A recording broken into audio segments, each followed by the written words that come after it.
Afternoon, everybody, and thank you for joining us for the Sunset Safari. We just had a fantastic school drive and we're still sitting here surrounded by giraffes. My name is Lauren and I do have Archie on camera today.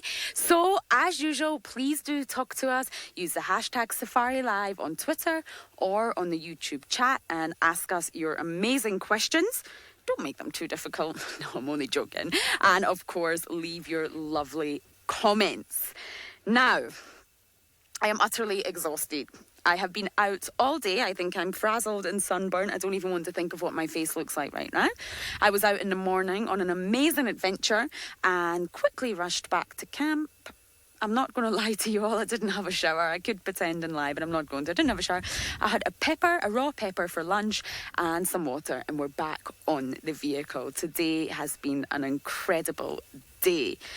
So I know it sometimes seems a little bit unfair when we tell you what happened when we were not live and we were not with you, but I feel like if I don't tell you, then I'm not being fair to my Safari Live family. So we had an epic morning drive. For anybody that missed it, please go and check it out. And we saw almost everything except cheetah. So I, of course, ran out of time. It takes a little bit of time to get to the border. It's just tricky to make it in that 3-hour drive. So we decided to go afterwards and see if we could do any unscheduled broadcast for you to share it with you all. We saw 5 different cheetahs. We could not believe it. After going through some dry days out here in the Mara and not having much luck, I saw it all. We saw the Lemai boys who chased off another male. We saw the whole chase happen, and just as Manu went to capture it on camera, they were gone. The cheetahs were far too fast, of course. Now, the boy goes by the name M59, also unofficially called the Serena male. And then we think we saw Nasirian and cub. Very skittish, very difficult to get on camera. But all in all, it has been an incredible afternoon. So Kirsten, our director, is very broke right now. She's very poor. So I'm sure you all feel sorry for her. We had such an epic morning. She's got no money left. But, you know, that's how it works. I will treat her to dinner the next time I'm in Johannesburg. But enough is enough. It has been an incredible day, and I'm sure it's going to continue to be incredible as we look at these little pom-pom heads. Look at the young little giraffes. I never, ever get bored of looking at these. They are so cute. Now, they're not newborns, of course, but they're still very young, and giraffes do grow up quite quickly.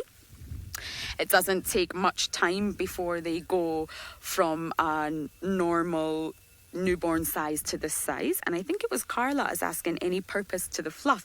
I'm really honestly not sure. I think it's just even like a human baby, you know, born with a little bit of tuft of hair on their heads, and as they get older it just thins out. Now, hair on the top of the ossicones is actually one of the main things we look at for male and females, as you know, excluding the genitals. And females do always retain that sort of fluffy, hairy ossicones, but it's definitely not as fluffy as these young ones. And this young one is definitely a young female, and it's just absolutely adorable to see how hairy they are. Now, the other one is not as hairy, so I do wonder if the other young one is possibly a male, and that's why the ossicones are really not as fluffy. So they do get much bigger as they grow, of course, and funnily enough, facts of the day, they have 7 vertebrae, the same as us. And C3, vertebrae C3, because they've all got names and letters and numbers, of the giraffes that we see is actually 9 times longer than its width. That is incredible. And it's about as long as a human's humerus bone, which stretches from about the shoulder to the elbow, which is just amazing. And that is the vertebrae number C3. So we are going to move on. I'll have to drag myself away from these adorable giraffes because apparently there's other people who do want to say good afternoon. So let's send you down to South Africa and see what they're up to. A very, very good afternoon, and most of all, welcome to the beginning of the afternoon safari. This is Sydney Fumurani Mikosi, and I'm traveling with Senzo. I've got another visitor right here on me. I don't know which one is this. Hey, that one gave me a bite a little bit. I could feel that. And in case if you need our attention, you can follow us on Twitter, #SafariLive. You can also follow us on YouTube chat stream. So that was an insect. That insect is still here with me. I got a bite a little bit from this. So some of these insects, they don't smell nice. There is an insect like this. I'm not too sure if it's this one. When you touch it, it doesn't smell nice at all. So look at how shining this insect is like. It's shining a lot here.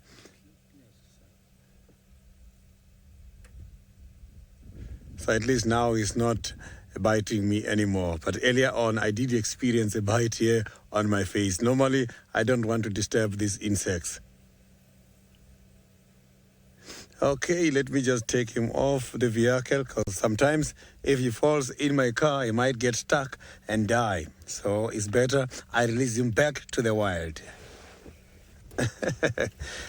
Paula, thank you very, very much for such a positive comment and an interest on my shirt. I will be looking for the spotted cats around the cheetah here. I am deep in that area at the moment. I'm looking for some tracks. Maybe we might be lucky this afternoon and see something. Yesterday, Tandy got disappeared.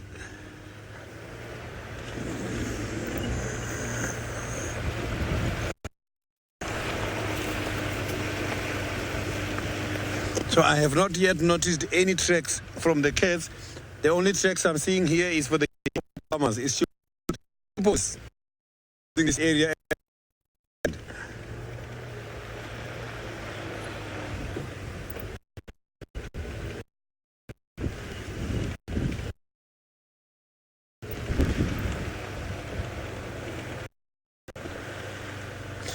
So now let's go back to Ian, who is also looking for something interesting.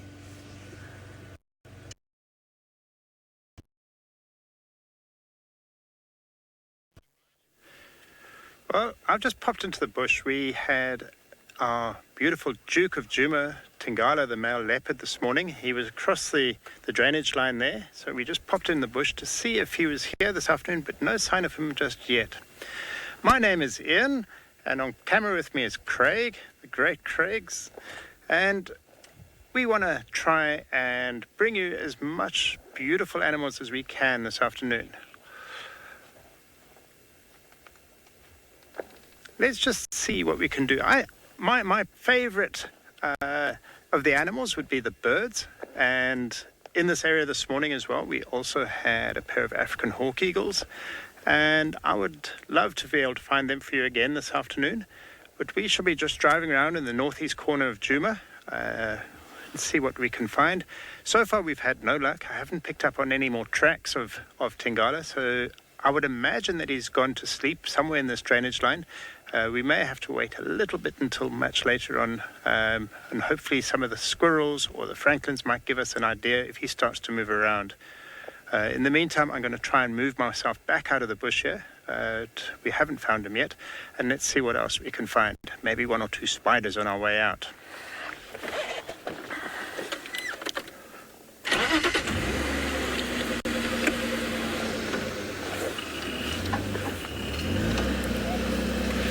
Just bear with me as I try and reverse out of here and amongst all these bushes, and hopefully don't run into any holes and send my cameraman flying. Wouldn't be a good thing to do, would it?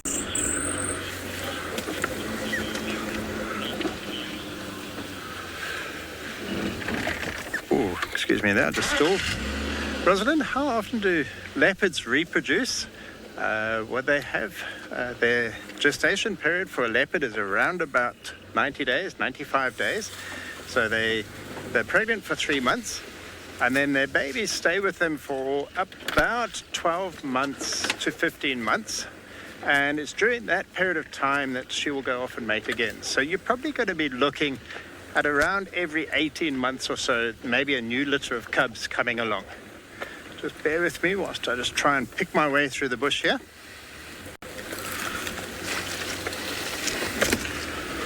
Let's just try and find an easy way out here. Sorry, Craig. Just taking my cameraman off the back of the vehicle, the bushes, but not intentionally. Coming to an open clearing. This is our road. We'll be back on the road any minute now. So let's see what else we can find.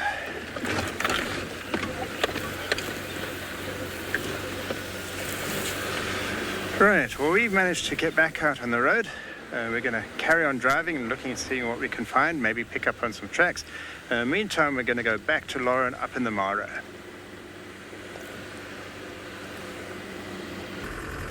I am on the road, deep in the road, getting a bit lost in the Mara here, but not complaining because it is absolutely stunning. Now, I think Ian was talking about leopards. Interestingly enough, we did actually see a leopard this morning as well.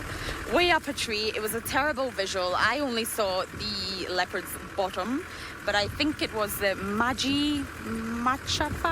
Is that how I say it, Archie? I think so.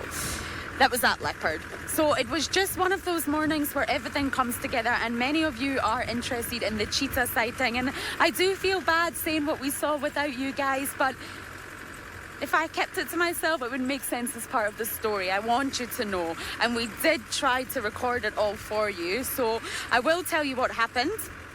Manu and I set off with our bananas and peanut butter.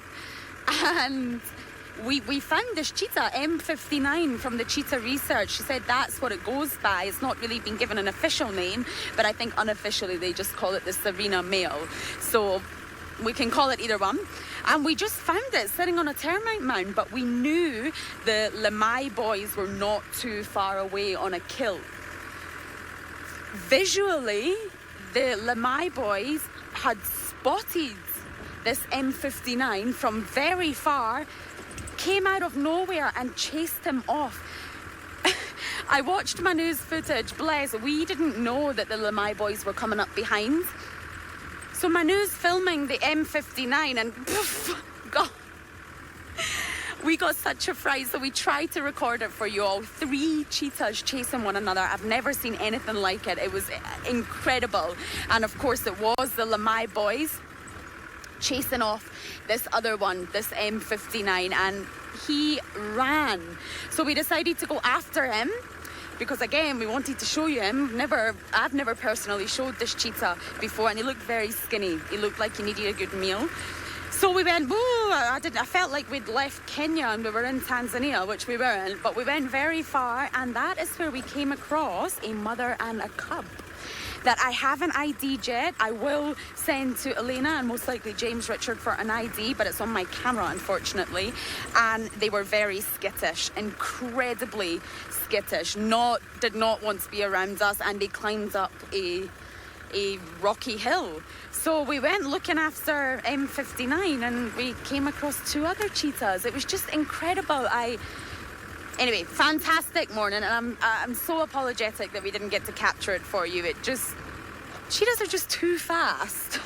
They are known to be the fastest of all land mammals, of course, but they are just too fast when you're not prepared.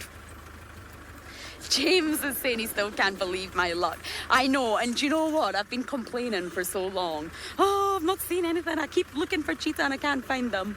And I get all 5 at once. So I do apologise about it not being live, but the border's just a tricky area for us to get to. And then we saw the leopard, so I'm blowing my own trumpet, but the Mara definitely won the morning. So we're going through the marshy land just now, trying to look for lions. If we don't see any, we're going to see if the mating pair is still around. And then I want to check on the North Clan. And then I think I have seen all of my characters and all of my animals out here in one day. So don't worry, I will post pictures of those cheetah. I will get the IDs for you. But like I said, it was a quick turnaround at camp. Very little time, and indeed I am back out again. So once I get those photos downloaded, I of course will share them with you all. Chris is asking, did I confirm which male lion was mating? No, honestly, Chris, I'm not going to lie to you. I haven't had any time, but I will. And if any viewers do know, please do share with me. We saw many a lion this morning, And obviously we know the Chile boys, but I really didn't know which male lion was the one mating. So please do share if you know. But again, that's what we're going to try and do. We're going to try and head there now and find out exactly who he is, and preferably exactly who she is, because we really didn't see much of her at all. And from their appearance, they looked very, very skinny, because cats tend to not eat when they're mating. They prioritise mating over food. I would never do that. And they look very, very skinny and in need of a good meal. And they looked exhausted, quite frankly. You can tell by the pace that they're moving at that they just looked, quite frankly, exhausted. So it could be coming to the end of their time as a mating pair. So we will go and check on them for you, Chris. And again, hopefully we can get an ID. The Mara just is the most amazing place in the world, but I actually messaged James Hendry and I said, James, you did not tell me that time does not exist in the Mara. There's no such thing as time. Lauren's asking, how are the Mara boys, which used to be called the Border Boys? Now, are you referring to cheetahs here, Lauren, or lions? Because I only know about the Border Boy Cheetah Coalition, who have indeed moved away from the border, and I believe they have crossed over into Tanzania, which means we don't have readily access anymore. So if you are referring to cheetah, then unfortunately I haven't seen them myself, and I haven't heard much about them, because they do seem to have moved onto greener pastures, I'm afraid. But I just actually... Conrad, who works in tech, sent me a message also saying he can't believe the luck I'm having with cheetah, because he was here and he didn't see any cheetah at all, and neither can I. I feel very lucky and privileged to see the amount of cheetah that I have had and really dive into who they are and their history here. Oh, the lion is notched too. Oh, fabulous. Thank you. Everyone will let us know this. So the male lion who is mating is notched too. Okay, that's fantastic.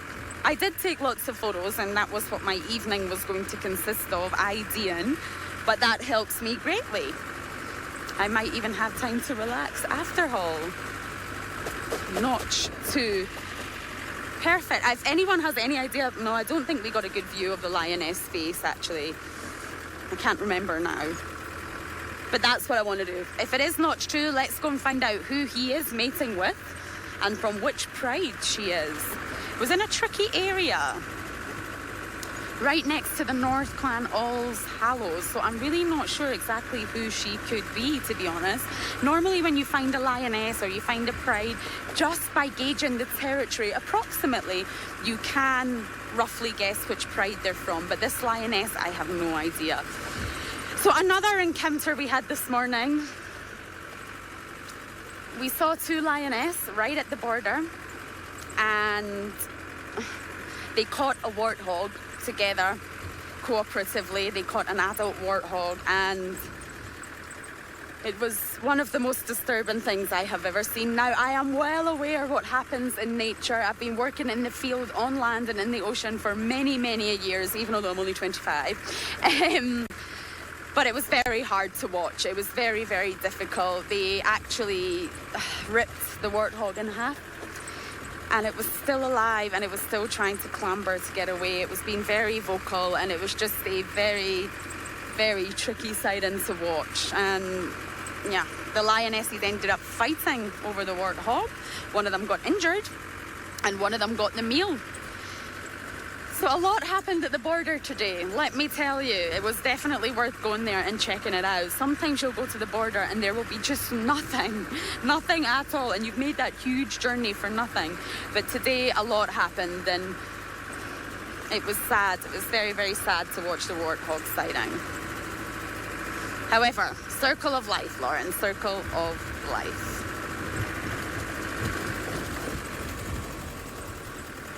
Okay, I think we've had a great look through all the sort of marshy area here. And there doesn't appear to be much, I'm afraid.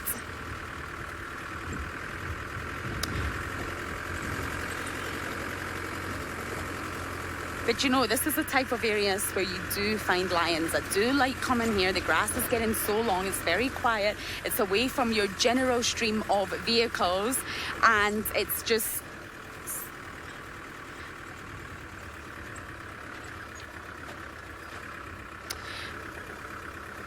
Okay.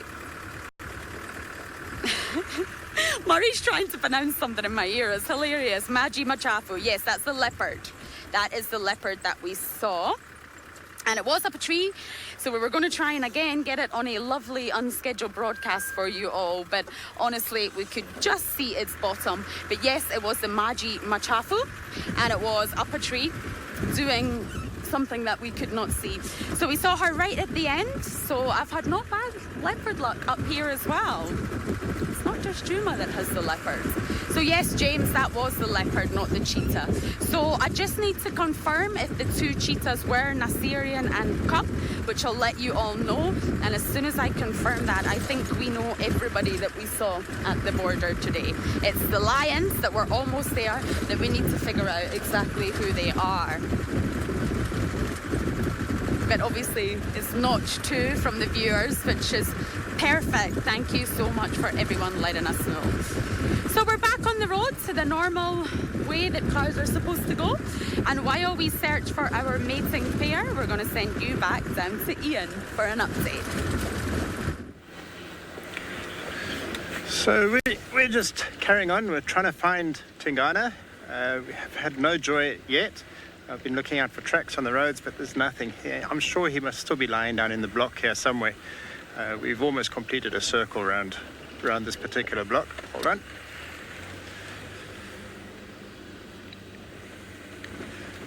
So we drive around here. There's not a lot happening at the moment. There's a few birds, but they're small birds flying around. Hopefully we can come across a couple of other more interesting birds. That pair of African hawk eagles, we've just gone past their nest, but it's the wrong time of the year for them to be breeding, but they're not there at the moment. They're obviously out hunting somewhere. I got the impression there was a general question about snakes, and snakes is one of my hobbies.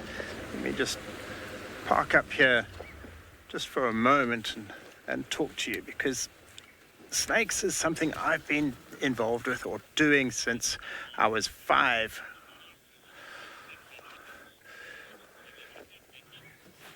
Becky, snakes coming into houses, right. Well, that's a good place to start. And I guess if you are scared of snakes, it's probably one thing you're going to notice. My experience is that people that really have a bit of a phobia about snakes tend to notice these snakes more. They probably don't come into houses as often as people expect them to, but those that are found are normally found by people that are really a little bit more observant, and probably because they're a bit more nervous around them. They do. There's a reason why they do. Is around the houses, there's leftover food, there's often gardens, little watering holes or fish ponds, and all of these things attract mice and rats, frogs, lizards, and all of that is food for snakes. And obviously, as with anything in an ecosystem anywhere, where there's food, there's bound to be a predator. So some of the more common snakes that we might encounter, particularly in this part of the world, are things like Mozambique spitting cobra. They quite often come in looking for toads, which is one of their favorite food items. And it's not a snake that you really want to encounter in your house. African rock pythons occasionally come in, and again, they're looking more for the rodent side of things. And then we get very nice snakes, things like brown house snakes.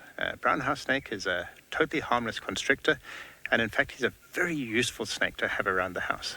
They don't pose any risk whatsoever to human beings, and in fact, of all the snakes we have in South Africa, and I think there's about 130 species in total, 150 species, there's probably only about 15 which possibly pose a risk to man. So it's only about 10% of our snakes. It really isn't that much to be worried about. Anyway, let's carry on and see what else we can find. And we'll just carry on bumbling down the road here.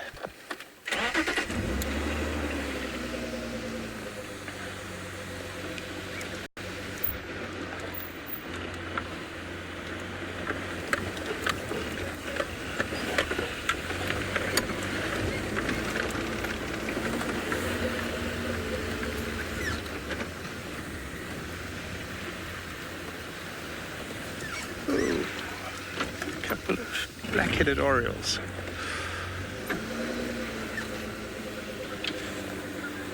Alice, what's the deadliest snake I've ever caught? Well, I guess I've got to admit it was a black mamba, and most people look pretty aghast when I say that, in that black mambas are not something you really want to be playing with. They are an incredibly dangerous snake, but if you have the right equipment and you have the experience, they're not as dangerous as what sometimes the hype about them all is. It's a case of having respect for them. We did have a pair of, they're still there. Got black-headed orioles. So on to one of my other favorite subjects here, the birds. They're flying around here. They're a beautiful yellow bird with a black head. And sometimes people mix these guys up with the masked weaver, which is also a yellow bird with a black head. But the color of the bill is different.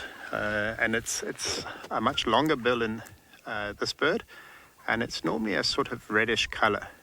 In the weavers, it's a shorter black bill, and as you can hear the noise, I'll just keep quiet for a moment.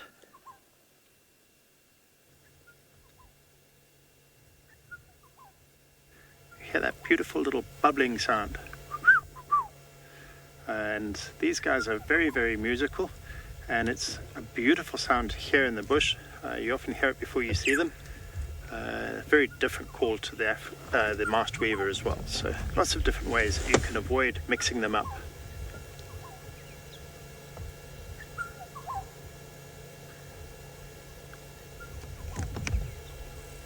I hear another one over on my left-hand side somewhere. So maybe there's a third one somewhere, and they're competing with each other and calling away. So I've just seen something else. It's just a Cape turtle dove, so away in the distance. We'll focus on these African black-headed orioles to start with. They're having a great time chasing each other around the bushes.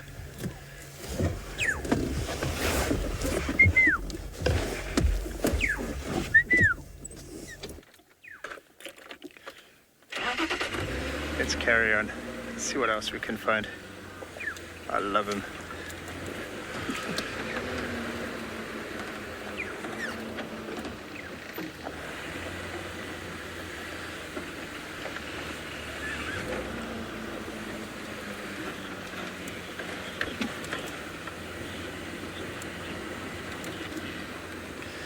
Take care. How do snakes grip onto vertical surfaces?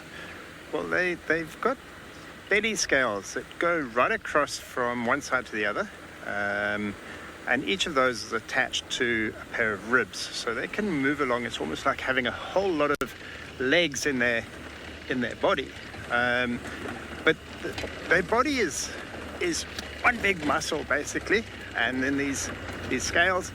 But what they also do is they move their bodies from side to side, and they grip onto the smallest little, what might look like a very smooth surface to us, to a snake often has lots of little nooks and crannies that it can grip hold of. And so that's what they do. And they're designed for going up branches, up trees. And yes, I guess a wall to them just becomes another object in the bush.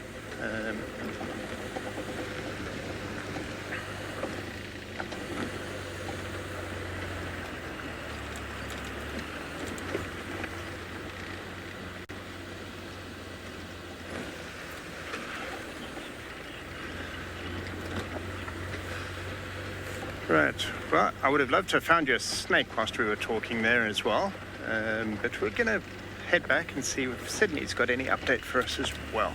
Hopefully he hasn't got a snake and he's going to make him run away.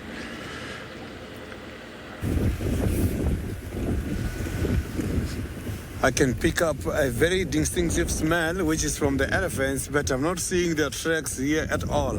I can pick up the scent that the elephants are in the area. I'm still here around the Cheetah area, but when it comes to the cats, which is what I am looking for here, there is no tracks at all.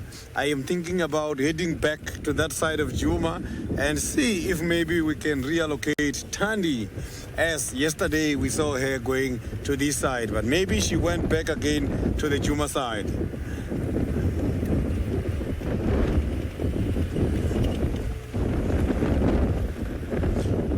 So I've checked all the roads around the Cheetah Dam, and there is no sign of a cat here. The only tracks I've seen here, it was for a pride of the lions, but they are not fresh as well. It's showing that it was for before yesterday, as the rain came afterwards. I could see on the ground that the rain rubbed those tracks. They are not looking fresh at all.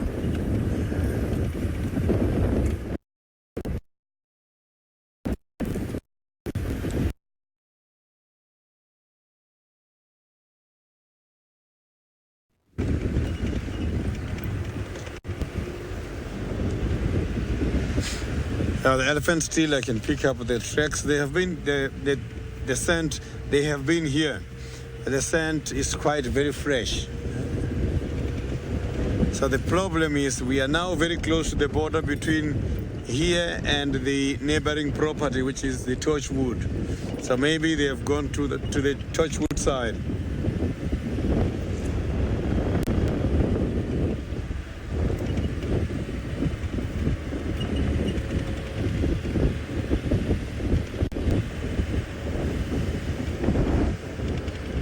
So the big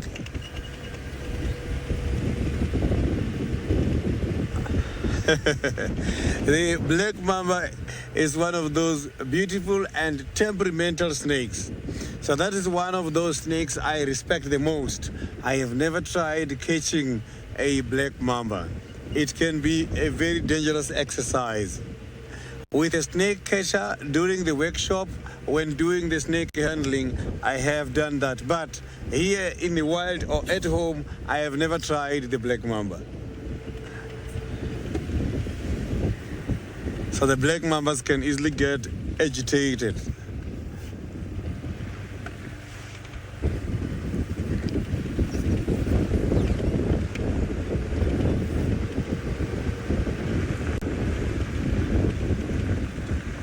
So now let's quickly go back to Lauren. She is still having the giraffes in the Maasai Mara.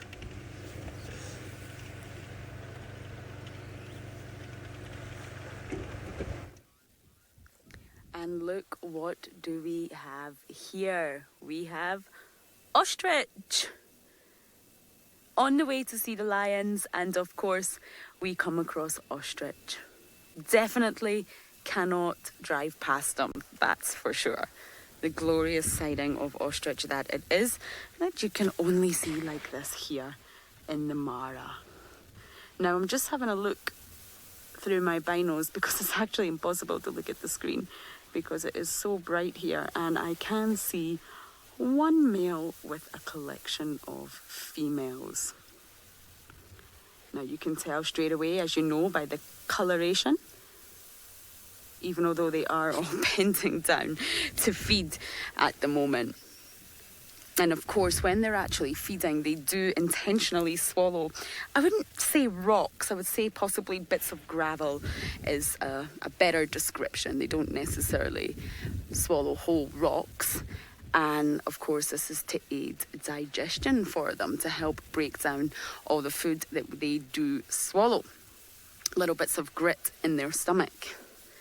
Can't really say I fancy doing that myself, but there you go. That is indeed what the ostrich do. Now, just in the background there, we can actually see a huge array of animals.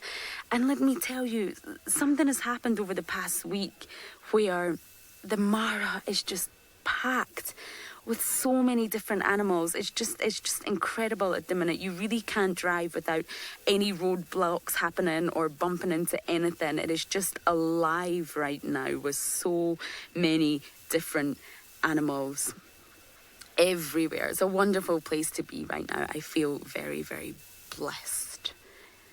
Look at the ostrich plucking and pecking with that extremely flexible necks. And one of the smart things is when you actually see an ostrich from a distance and it's in this position, so bottom up in the air and head down, it really doesn't actually look like an ostrich, and it could be mistaken for many things, and a lot of potential predators would indeed not automatically realise it is an ostrich from this position. It isn't until it puts its heads up that you realise exactly what it is. But of course, being a predator and going for a animal like this is an extremely dangerous move. Of course, some predators do, but these ostrich they have an incredibly powerful kick, very strong and long legs, which really could damage any predator that potentially came close. And their running itself is actually aided by having just 2 toes on each foot. So most birds have 4, and they have the larger nail on the larger inner toe, which does resemble a hoof. So we just saw some movement in them running. It's so incredible to see them actually running with those powerful legs. So if you were a predator and you were going for an ostrich, you would have to be very, very careful in your decision, because of course one kick and you could really lose your jaw or potentially have a fatal wound. Look at them. I always think they look like they need a little comb. They look very scruffy. They look like they need a little bit of a brush or a shower or a shampoo, just to make them look nice and sleek again instead of fluffy and messy, of course. Oh, wonderful sighting. I do just love these animals. And males are, of course, territorial in their fighting for females. So generally, they can sort of have a harem, which can consist between 2 to 7 females, and they will fight for the females, not too unlike zebras, I guess. And they can actually cause death. And that's one of the things I find hard out here, is seeing animals from the same species fighting to death, similar to giraffes, and they just sort of slam their heads into their opponent using that flexible neck. And of course it can potentially result in death, and fighting over females is the most common cause for that, which is, not too unlike giraffes. It's very disturbing to see, but the males do get very territorial over their harems. So we are going to continue forward on our journey for the lions. We're actually not too far out, but I just thought I would stop and appreciate the ostrich here. Just making sure I'm not going to crash into anyone as I pull out, which I have done previously. So I think, I could be wrong, but I think the mating lions are still in the same place. MGN was saying, I wonder what ostriches looked like 1,000 years ago. Oh, interesting thought to put into my head, actually. I'm sure we could find out. Let's try and find out, MGN, because that would, of course, be very interesting.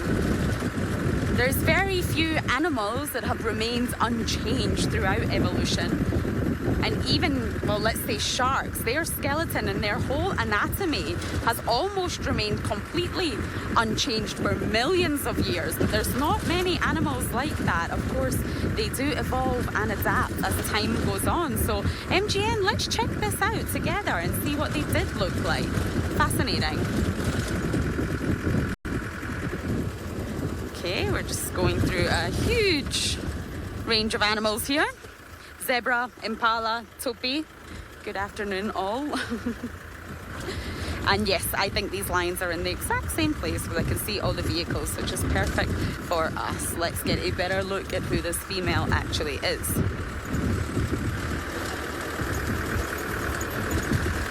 Now, I'm definitely sunburned. I'm struggling to move my lips at the minute, which is my own fault. My mother will shout at me for getting sunburned again. But that's what happens when you spend hours out here. You do forget to put sunblock on, or maybe it's just me. It could possibly actually just be me.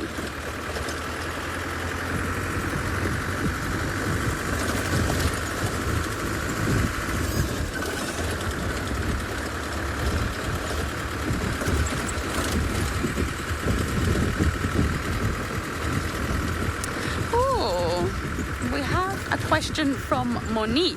What is the latest updates on the lolololo? Was that your question, Monique? The olololos, Lauren. I actually don't have an update. They were sighted just the other day. We, of course, were at the border looking for cheetah, which we didn't find, so they're miles apart and complete opposite ends.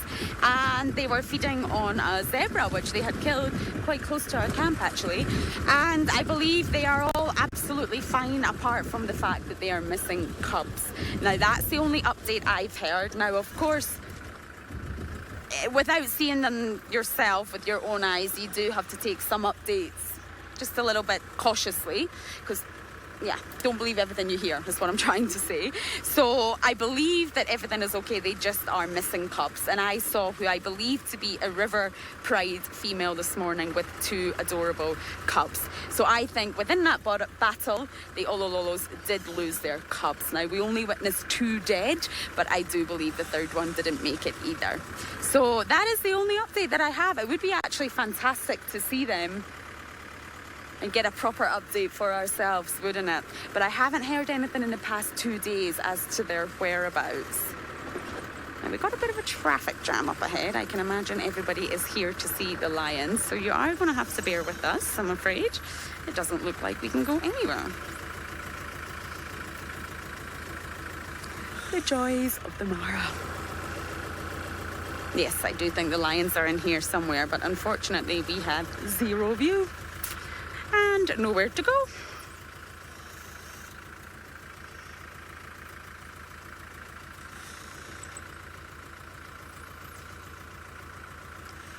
Okay, I can spot them, but I'm really not sure it's going to be possible from this angle for Archie to do anything. But he's going to try and work his magic and show you the only view that we have at the minute of the mating pair. And it's the same one that we had this morning, looking as exhausted as ever. But unfortunately, at the minute, with all this traffic, this is the only view we can offer until people move their bottoms. So there we go. The mating pair, who is notch 2. Thank you to all the viewers. And as for the female, yet to be determined, because she is still flat on her side, clearly exhausted from all the activities that have been going on.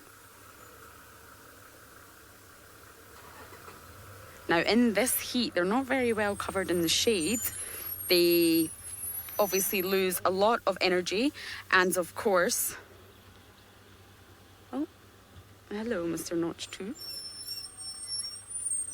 They expend a lot of energy through the mating and really don't feed. So lions, well, the same as leopards actually, they really do wear themselves out during mating. It's really not an easy activity for them to get themselves through. Now, Murray, I haven't heard from you in a few minutes. Oh, there you are. Okay, I just wanted to check you were there. So while we do try to get ourselves in a better position, we're going to send you down to Sydney for an update.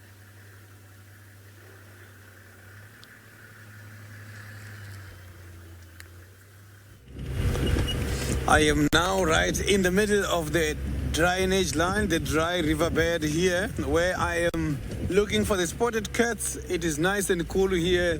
The chances are very high that we might be lucky and see any of these beautiful spotted cats.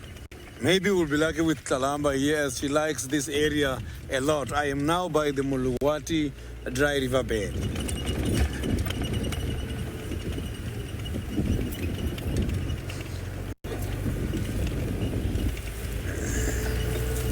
So when I started at the beginning, I saw there were some tracks, but it was very difficult to tell which animal. But maybe after driving a long distance by the hard surface, I might be lucky and identify those tracks. So you can hear the oxpeckers are also making some noise here. There is fresh tracks of the elephants as well.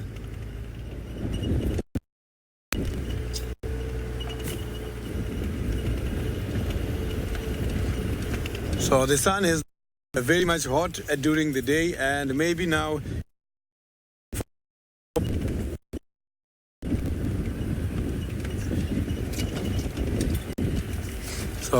is the best time for these animals to come here by these very nice and cool areas.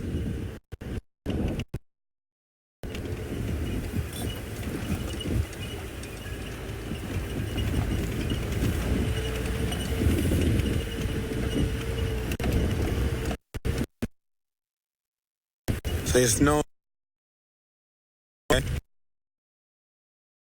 more. Maybe somewhere around lucky with Kalamba. But mostly by this time of the day, she likes to come in this area here where we are now.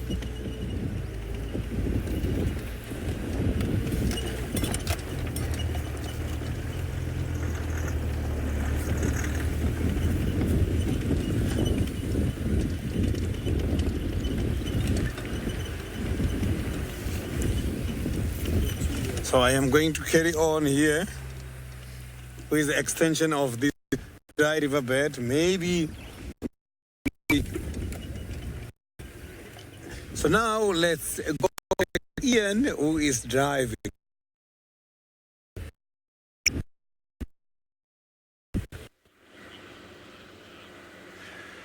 Well, we're still moving around, trying to pick up on our birds, as well as those little spotted cats.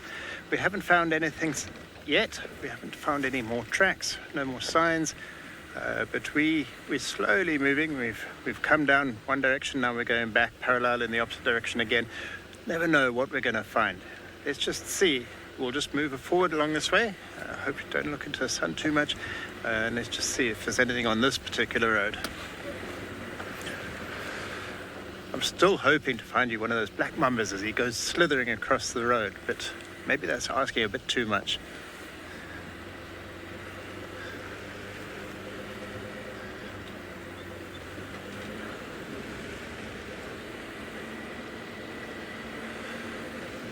So, it seems to be a very quiet,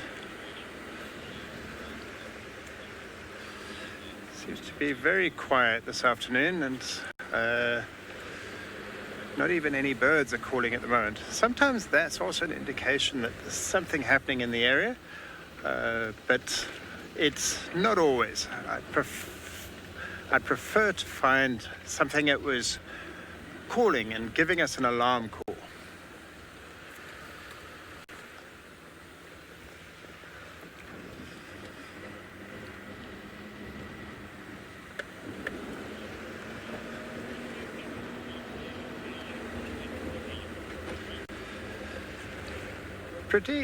The Eurasian golden oriole, I have seen one of those, but not recently. It was a while ago. We get three different types of orioles in this area here. We get the black-headed oriole, we saw a little bit earlier. We get the Eurasian golden oriole, and we get the African golden oriole. And sometimes it's a little bit difficult to tell the difference between those two, but in fact, one of them has very dark wings, black wings, and I think that's the Eurasian golden oriole. And the African golden oriole is just all yellow. And obviously the black-headed oriole, which is what we saw a little bit earlier, has the nice black head. Now, if you go up into Mozambique, to Gorongosa, you might get I think it's the green-headed oriole. No, I can't remember the exact name of it, but it's a bird that we don't get down here. So we only have to be worried about the three golden orioles, or yellow-coloured orioles in this part of the world. But yes, I've seen all three of them. I'd like to see the golden orioles more frequently, but it's one of those things that sometimes they fly too fast for me to identify before I can even pick my binoculars up. Remember, everybody, if you want to send us your questions, just give us a hashtag Safari Live on Twitter or at FC on YouTube and send those questions in. It keeps us going, and we'd love to hear from you. I get a great deal of passion and enthusiasm and excitement from being able to answer your questions, so keep sending them through.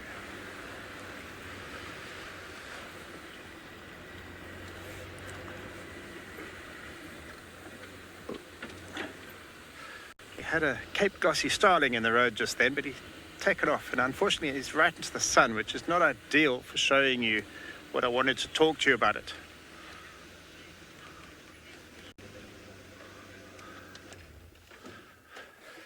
Sorry, FC, I missed the name there, but did I have an exciting experience with animals? Well, yes, I did, in a number of occasions. Oh, spas. I wonder if I could single one out. I don't know. If you were listening yesterday morning, I was telling you about a pangolin sighting I had. I've also had some pretty amazing lion sightings. There was one in particular that I recall where I was actually tracking down a pride of lions with my tracker, and the two of us walked into this male lion, and he stood up maybe about 4 or 5 meters in front of me out of the blue. That was pretty special, to say the least. Needless to say, I've frozen my tracks. And yeah, I guess there's a couple of leopard sightings I could also say were special. But there's far too many. After 30 years of working in the bush, it's very difficult to single out which was probably the most special. But I'm sorry to say, but I've been extremely lucky and don't want to make everybody too jealous. I was just going to tell you about our Cape Glossy starling, and he's flown away again. And like I've said before, that's what birds do. They're extremely good at that. But never mind. That's partly what they're designed to do. We'll find another one at some stage. Let's carry on.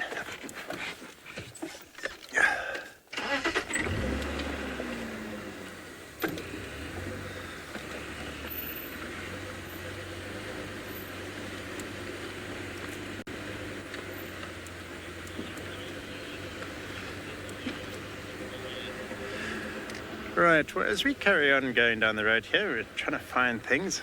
I'm not having too much joy down here in Djuma at the moment. I think Lauren's having a little bit more success and joy than what we're having. So let's go back up north and see what she's got. When you're on foot, I'm not going to lie, I can't really... Yes, I'm glad that didn't happen to me. I'm glad that happened to Ian. Lions have an aura about them. I think that's the right word. They're just very powerful animals, and when I'm in the presence of a lion, I really feel it. Now, we're looking at the boy here, and I know some of you really want to see his face, but unfortunately, the pair have just got up and repositioned themselves, and it's not worked to our advantage, I'm afraid. They're obviously very hot and just bothered at the minute, so as lions do, they mate frequently, they mate fast and just repetitively all the time. So I am hoping that if we stay with them long enough, they will get up, we can watch them mate, and hopefully they will mate towards the camera, as if we can make that happen, and we can get a look at both of their faces. The lioness is tucked into the bushes, I'm afraid. So yeah, just there, we can just see her seeking out some shade. So unfortunately, we're not getting the best view. I do apologise about that, but we can work with what we've got. Archie will make it work, don't worry. So of course, and there's all the prey in the background. Look at that. We've got zebra, impala, and Thompson's gazelle right in the background behind the lions. Isn't that ironic? So by the lions mating really frequently, and it's a lot, it actually shocks me when I first realised how often they mate. It obviously helps stimulate ovulation. It helps the female to ovulate, and of course increases the successful chance of fertilisation. Now, the story behind these two lions we do not have, but lions are promiscuous. Both the males and the females will mate with many others. They are not faithful or loyal by any means. And for the females, the reason they do this is, of course, it works to their advantage. It can help confuse paternity of their cubs. It can actually lead to many males thinking that they are indeed the father when they have no idea if they are the father. Obviously, one of them will be, but it can actually lead to many other males thinking that they're the father when they're not. And this just helps protect the cub's lives. So everything that the mother does do, including at these stages right here, right now during mating, is all to help confuse the males and will eventually help protect her cubs. Now, of course, by the males being promiscuous, well, boys are boys, spreading their genetics and, yes, continuing their bloodline, mating with as many females as they can, producing as many cubs as they can. That's obviously the added advantage for male lions. So that is how it works within lions, very promiscuous and very active. But we speak about coalitions a lot, and obviously I saw the Lamai coalition of cheetahs, which operates very different from lions. And within lions, you will see different members of the coalition mating with the same female, and the lions really don't bother. So you might see one male in a coalition mating with said female for a few days, and once he gets exhausted, which he will move off, and another lion can come in and mate with said female from the same coalition, and there really is very little aggression over it. That's generally how lion coalitions tend to work. Now, I think it was Monique has just asked, is Scarface still around? We haven't seen Scarface since that one sighting with myself, which must have been... oh, goodness me, time runs away with you here. I think a few weeks ago now, possibly 2 weeks before I went to Scotland. So yeah, we saw Scarface. It was a very lucky sighting, and it really wasn't the best view of him. But from what I can see on social media, he's still very, very much around. But I obviously haven't had the pleasure of seeing him in a while. Now, the vehicles have actually moved off ahead, but I actually think we're in an ideal position. What do you think, Archie? Archie says good. So now that the lions have moved, we're actually in a perfect position. And I'm not giving my spot up to anyone. I'm going to stand my ground and still be mannerable, but we're not going to move. We're not going to spend all afternoon with the lions, but I really do want to see them stand up and get them mating. We did get them mating this morning, of course, for those who were watching. It was perfect timing. The minute it came to us, they just got up right on cue, which was excellent. I love it when the animals play along. But right now it's just going to be a game of patience. And very much patience indeed with this very, very hot day. We're just going to sit it out, and hopefully they will get up and continue to mate. Now, within lion prides, within females, synchronized estrus is actually a thing. A lot of human females also say the same thing when they spend a long time with one another. Oh, he's put his head up. Hey, boy. Oh, love a good scratch.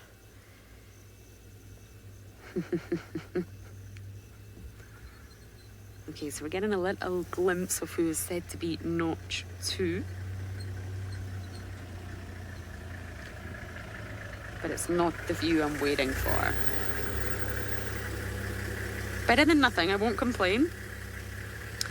So yes, the synchronized estrus. So a lot of the females within a pride will come into estrus at the same time. And again, this happens for a reason. And it is, of course, so that many of the females can get the chance to successfully reproduce at the one time. And lions do all allosuckle, which helps. So if there's a lot of cubs within a pride at the one time, it helps just keep them a little bit protected. All the females can each allosuckle, and the more cubs, the more chance each cub has to survival. So every animal out here does have a reason for obviously behaving the way it does, and these are the reasons for lions.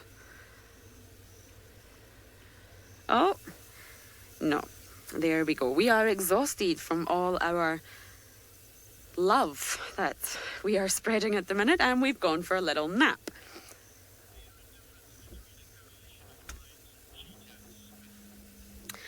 Bass is asking, is there a difference between a coalition of lions and a coalition of cheetahs? Yes, very much so. It's very, very differently structured. Now, a coalition of lions, since we have some right here, they actually don't need to be related. They can be strangers, if you like, that just meet together and form a coalition for the benefit of survival. Obviously, more male lions on your side equals potentially better access to food, take down bigger prey, and potential better protection. Now, this lion here, I think, is in his prime just by judging his mane, and I don't know which coalition he belongs to, but it's definitely beneficial to have someone looking out for you. And it's very common for male lions to separate. And once the making love antics are over, he will begin contact calling and try to find his partner in the coalition. Could be 1 or 2 or 3 by contact calling and remaining in the territorial area. Now, like I mentioned, well, I think I did. Sorry if I didn't. There's actually no dominant one within a lion coalition. So there may be a stronger one or a bigger one or a fitter one, but when it comes to dominance, they're pretty much all equal. Now, that differs when you're talking about cheetah. Cheetah generally tend to be related. They generally tend to form coalitions with brothers. Lions can too, if there's a few young males, same age, growing up in the pride, they can, of course, form a coalition together. Oh, I think someone's a little bit active now. Let's just see if the female reciprocates before I continue on. Now, we actually watched this morning, and it was the male who was initiating everything. And the female was obviously accepting, but at the moment I'm not entirely sure if she's willing or a little bit exhausted. Look how skinny he looks. They've been mating for some time. Nope, he gave up. Well, that wasn't too much effort, boy. I think I would have put a bit more effort in if I was you. But I think that was an attempt. So to go back to what I was saying, cheetahs generally tend to stay with relatives and brothers. There is a very famous cheetah coalition nearby, and it is made up actually of different brothers who have formed together because safety in numbers ultimately. But cheetahs do have a more dominant individual. There is a sort of leader, and then there tends to be even a co-leader, and then there will be the much less dominant ones as you go along, depending on how big the coalition is. So there is a more dominant one. So it actually is completely different once you compare lions and cheetahs in terms of the way that they form coalition. But fantastic question, and thank you for it, actually. It is very interesting to see how it works. And we did actually hear about the border boys earlier. Now, I wasn't sure if they were mentioning the cheetahs or lions, because I wasn't entirely sure at that point. But I do think the question was referring to the cheetahs.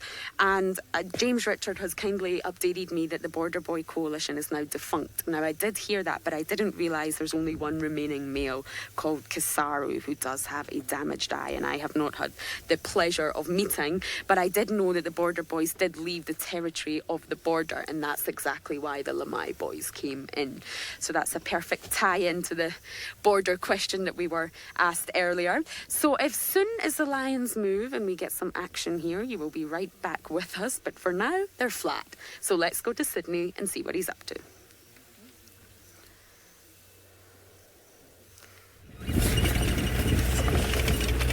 So I am now coming out of the Muluwati drainage line, and I've got some updates. As earlier on, Kalamba's tracks has been spotted heading down towards the Muluwati, and I saw those tracks just now. Somewhere around here, we might be lucky with a Kalamba this afternoon. And I've got something very much important to remind you this time. We have been nominated for the Webby Awards, and we are now reminding you to go into the website and vote for us as the best live streamers.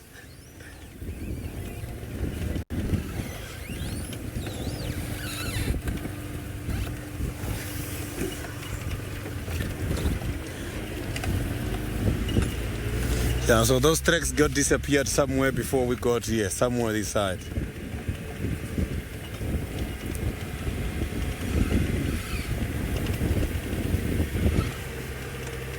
I didn't copy that question. If you can bring that question back for me.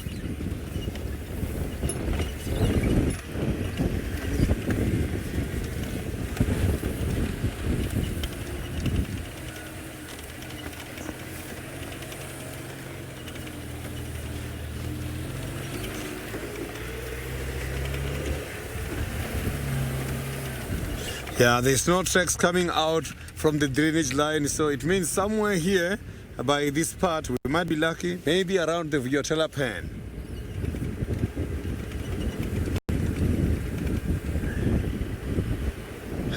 Minamu, weather does play a very significant role when it comes to the animal behavior.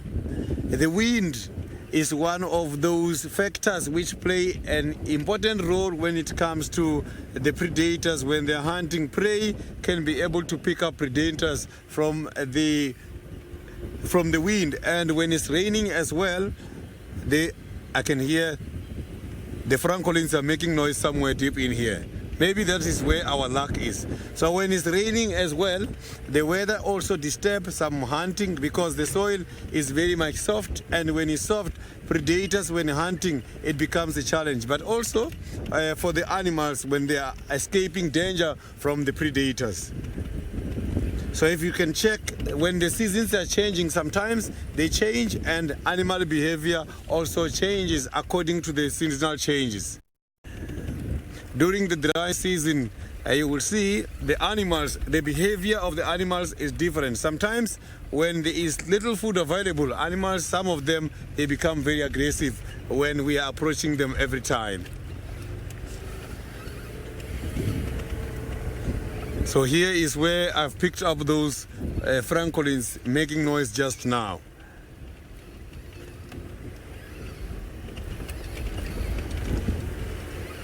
So this side where we are, because this is a drainage line, the bush is still very much green here.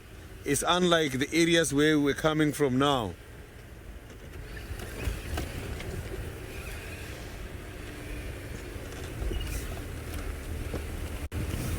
So I'm gonna have to look very carefully here. So I've got to go again deep in this drainage line and try to investigate that warning call.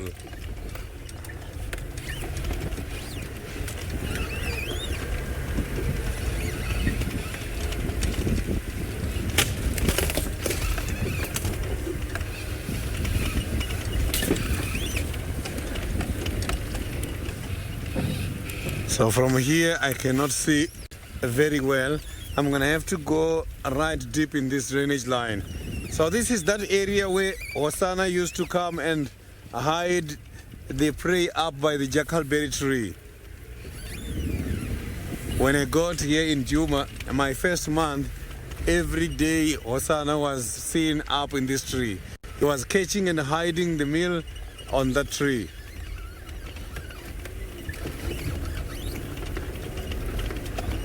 So those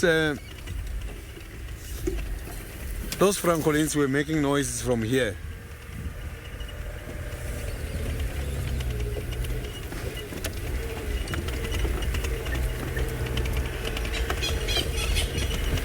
So you can hear those francolins, they are making noise just now. Maybe this is because of the squirrel. I saw there was a squirrel going down that way.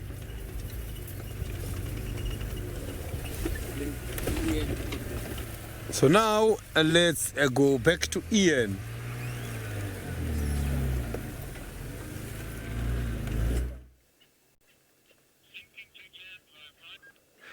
Right, welcome back, and I found something that's really one of my favorite subjects in the avifauna category of the wildlife.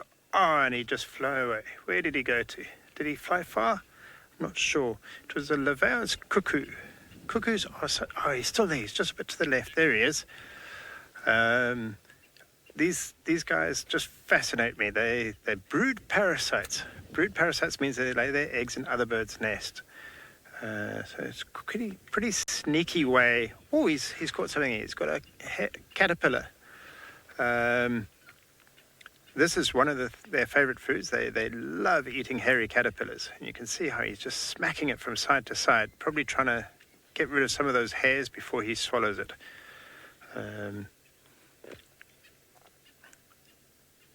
Getting back to their brood parasitism, these particular birds, they parasitize birds such as aramot babblers, the greenwood hoopoes, or various other birds that nest cooperatively like that. And they would go and lay their eggs in there. Some cuckoos will throw the eggs out of the nest and just replace them with their own. Others will quite happily just leave their eggs there, and they'll be incubated along with all the other eggs. So every species of cuckoo has a different host that it likes to make use of. Some cuckoos use a variety of different hosts, but it's an amazing thing that in some cases they go so far as to mimic the color of the eggs to make sure that their eggs don't get recognized and they get accepted. What a fascinating subject. It really is. And it's not the breeding season at the moment. he seems to have hopped away. We're going to hop away and we're going to go back to Lauren and see whether her lions are there.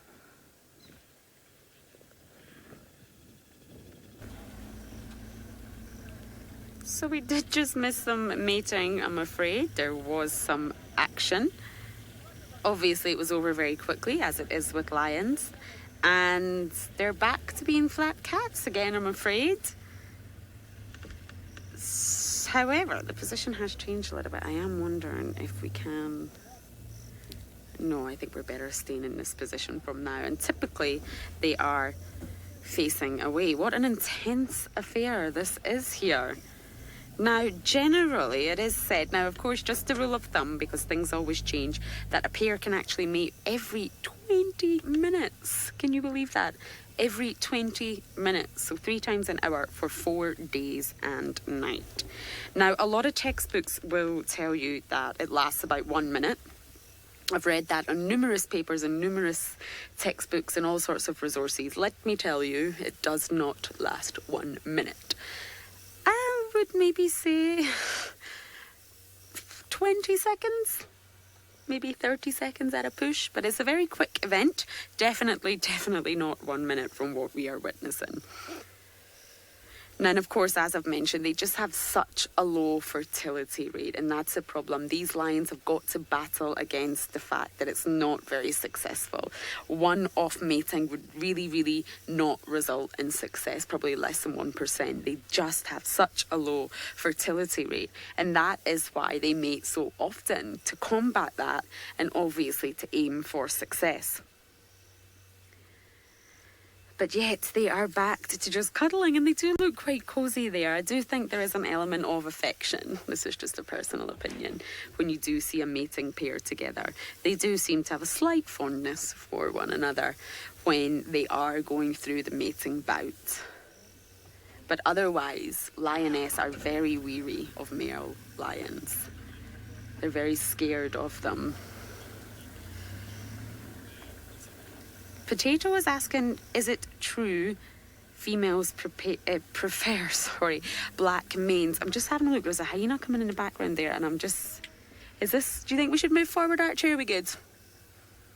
Just trying to think if we can get a better view for you. Potentially we'll go forward just a tad. No, maybe not, because if they move, we're going to lose them. Look at that hyena. Yes, it has been scientifically proven that females prefer black manes, Potato, because indeed black manes relate or directly correlate to a very strong male who is in his prime with lots of testosterone pumping through his blood. A strong male with a long, thick, dark mane is what females tend to prefer. And there was actually a study, and I can't remember what it was they actually used. I think they used a sort of stuffed lion. It obviously wasn't a real lion. It was some sort of giant stuffed teddy bearish lion. Can't remember the exact material. And the female lioness did always show a preference towards the male whose manes were much larger and darker. So yes, Potato, that is correct. The manes are directly related to testosterone. And of course, the stronger the male, survival of the fittest, that is indeed what the females are looking for. They are looking for the best genes for their offspring. So they will, of course, choose the male that is stronger, fitter, more handsome. No, I'm only joking. With the dark manes, it just sort of is a physical way of showing that he's a stronger, fitter male. So yes, Potato, you are correct. And this one here, who obviously everyone has said is Notch 2, does have a fabulous mane that runs all the way down his back, all the way down his chest, and it is very, very dark in colour, and it gets much darker as it goes towards the end. It's a slight little bit lighter on top, a little bit gingery, but as it sort of goes to the end, it's almost black. So a very dominant, strong male with lots of testosterone there.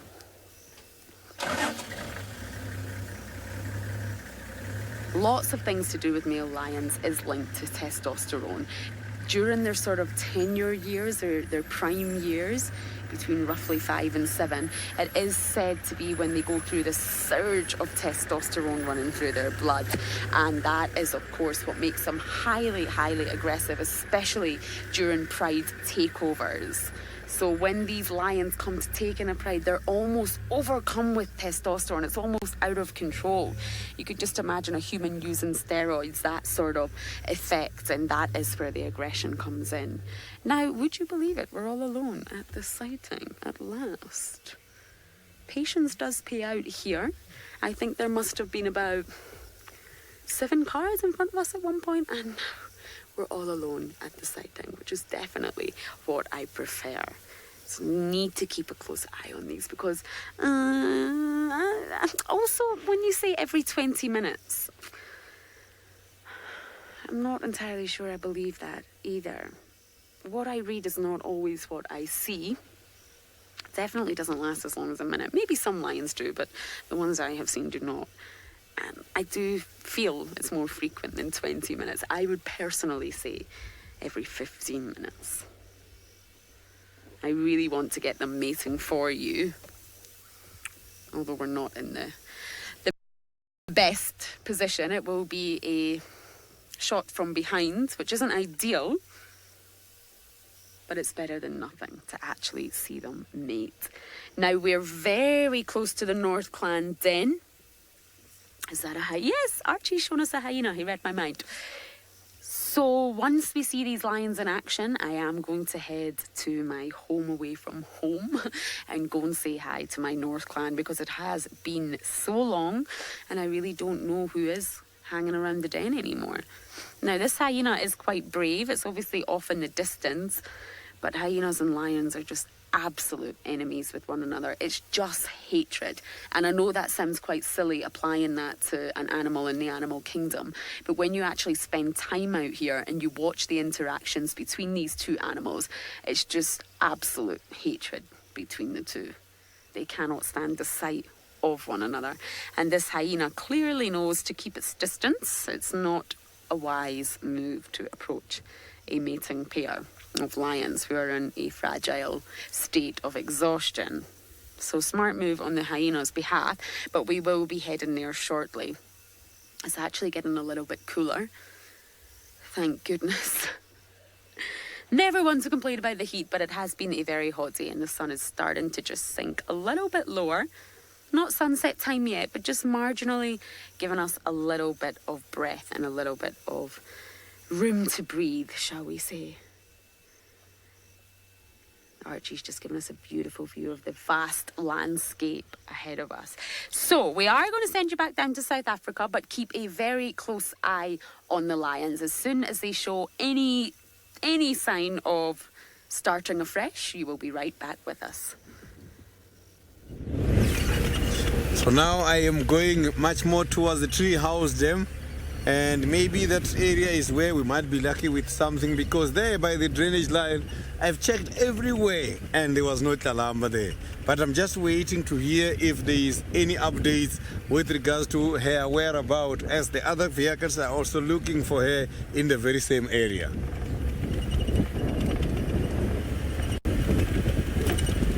So the sun now is very much bright, as I can see is now by the horizons.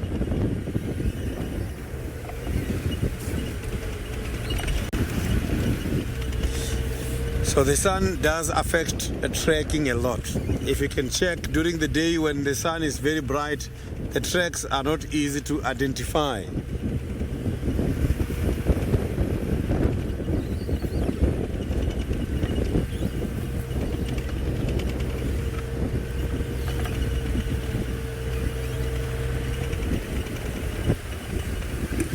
So it is very much interesting to see that there is no tracks of any lion here since we have started, which is looking very fresh, and there is no tracks of Tingana.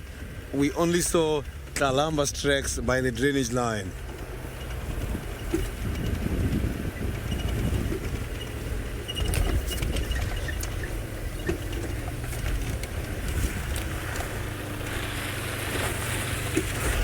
A lot of baboon tracks here, But the baboon tracks, sometimes behind them, you can find the leopard tracks, as these two, the leopards, they like to hunt the baboons as well.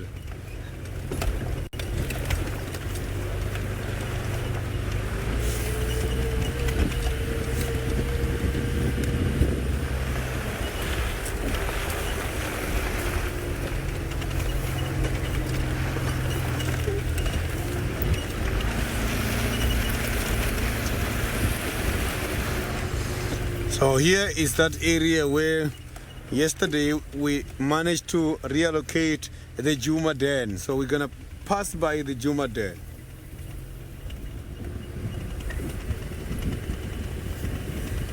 So we're now heading to the Juma den. Maybe we might find those hyenas still here by this den where we saw them yesterday.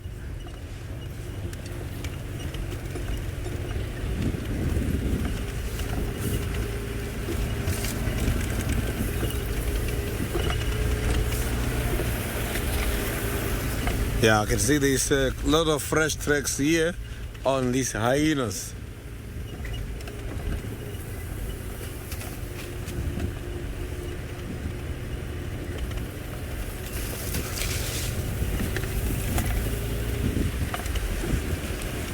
So here where I am passing is also one of the old hyena den. So we're going to the one which is in the middle between here and the treehouse dam.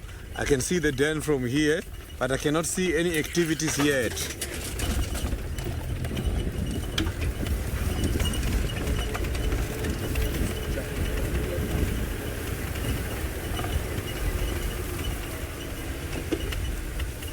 So we might be lucky and find these hyenas outside here.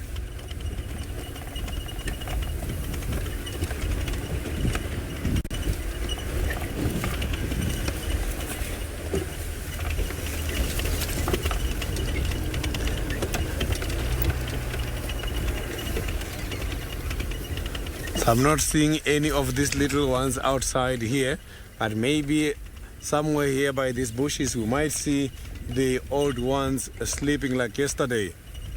So now let's quickly go to Lauren.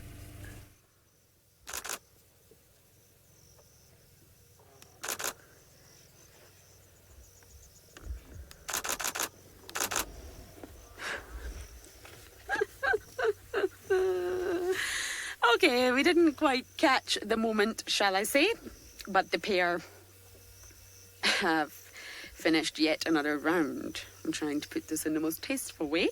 The female is on her back, and that is very, very typical of the big cats. They tend to lie on their back after mating, and the male, of course, will flop on his side. Ooh, you can see a rib cage there.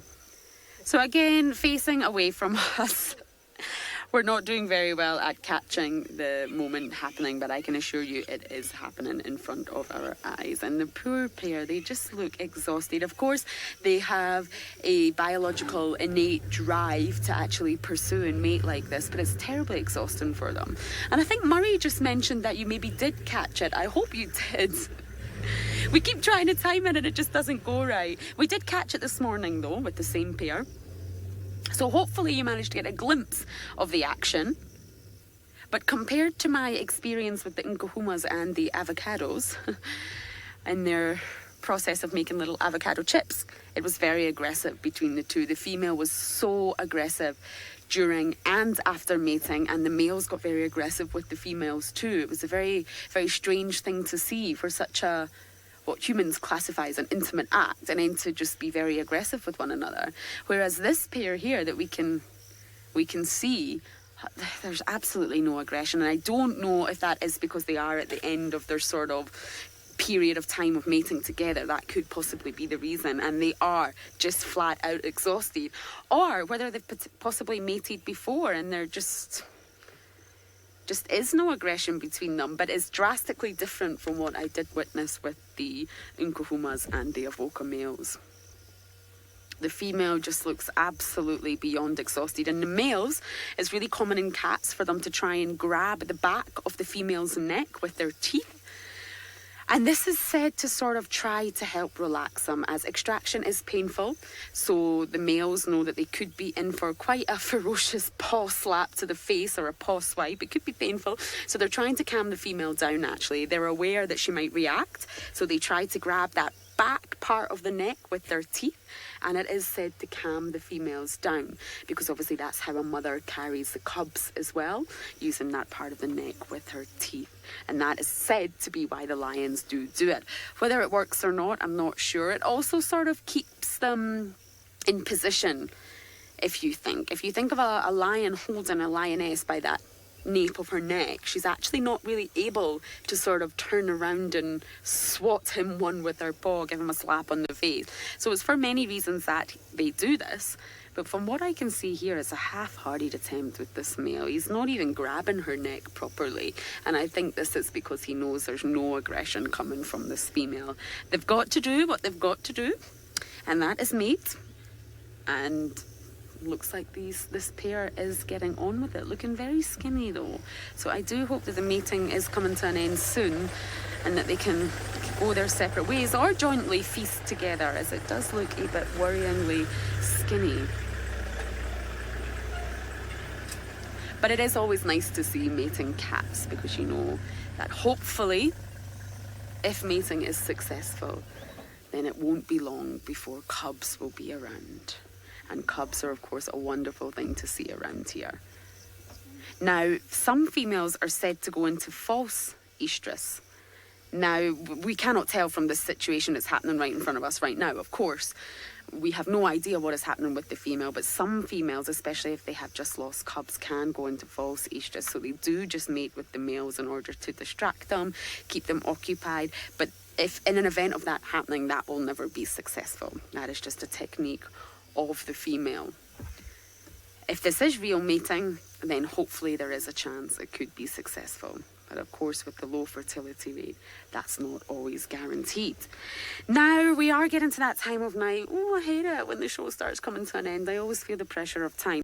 And we did manage to catch a glimpse of these lions mating. So I am going to drive ahead, turn around, see if we can get any sort of glimpse of their face. And if we can, we'll show you. If we can't, then we are going to proceed towards the hyena den before the sun really does go down. Helen's asking, do lions get fur balls? Yes, they do. I've seen lions cough up fur balls so many times, and it's not pleasant. They really regurgitate fur balls. Of course, they groom one another. They allo-groom. They groom themselves. So they're obviously going to swallow a lot of hair. They also groom their cubs. And yes, they produce fur balls. And so do hyenas. And I think if I have to choose which one is worse, hyena. Yes, a hyena.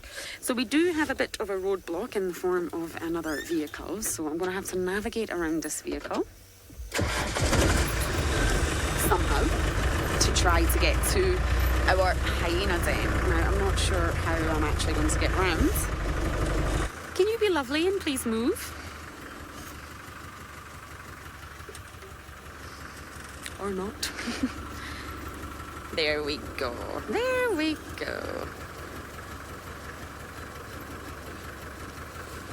Perfecto. Thank you. Okay, now I'm just going to have a quick... I don't think we are going to get a view. I thought there was maybe a chance that we could get a view. Archie's pointing to something. I'm not sure what it is. Oh, okay, we can go around this way. Let's see if we can go up here and get you a view of their face before we... Okie dokie. So we're just going to show you the face. Saw the car. We've got the face. Before we send you down to South Africa, really quickly, we've got the beautiful male's face. There we go. Finally. Can you get them from here, Archie? Before I get stuck in the car, that wasn't so easy. Let's see. We've got their faces. So before we send you down to South Africa and I leave for the hyena den, there we go. Look at the canoodling pair. Isn't that adorable? That is what we have been after all along. So we finally did it. And now we are going to send you back down to Ian to see what he's up to. Right, well, welcome back down to South Africa. We've been bumbling around trying to find various different things for you. We found a nice yellow-billed hornbill for you just now, and unfortunately before we managed to cut across to us, he decided to fly away, just like everything else has been doing today as well. So there was some nice information I was going to give you about the hornbills. Just hold on, let's just get over this rough part of ground. So the hornbills have a fascinating nesting behavior in that they nest in holes in trees, and interestingly the female gets made a prisoner, and she gets cemented in by the male, and once she's inside, that's it. She's there for 6 to 7 weeks while she incubates her eggs and looks after the babies, and she has to rely completely on the male to come and feed her. There's a great deal of trust that goes into a relationship like that, but it seems to work because there's an awful lot of them around, although I have to admit we've been battling to find any today. But I'm hoping as the sun's starting to set in the west there, that maybe we get a little bit luckier. We're coming back round to Buffelshoek Dam again. Maybe we get lucky. Tingana may have moved north here to come and drink. Let's go and have a look and see if there's anything else at the water. I know we were here earlier in the day, but let's have a look. There's another hornbill on the floor in front of us. Let's just see if we can zoom into this guy. This is a red-billed hornbill, the smaller cousin. His bill is a little bit narrower than the yellow-billed hornbill, but they are sort of semi-related to each other. They both belong to the genus Tocus. Pretty comical looking birds, I have to admit. There's another one coming in on the left hand side as well. So there's lots of discussions as to why they have the bill the way they do. Whether it's excuse me, is for feeding. A lot of people think it's like a toucan and that they can reach fruits far out on a branch. It doesn't really seem to be used for that, and in fact it's quite awkward for them to feed, particularly at the moment they're feeding on individual seeds and fruits and stuff on the floor, and as they pick it up they have to toss it to the back of their mouth. It seems as though a more plausible explanation for that massive big beak is either used as a plasterer's trowel when they are nesting and helping to cement the sides of their hole closed, or possibly for making the call a little bit louder, and they use it as a megaphone. The cavities within the bill tend to amplify the sound a little bit, so not 100% sure which is the correct reason, but there's a variety of different plauses out there. Over on our left hand side, if we just scan around to the left, there's a yellow-billed hornbill.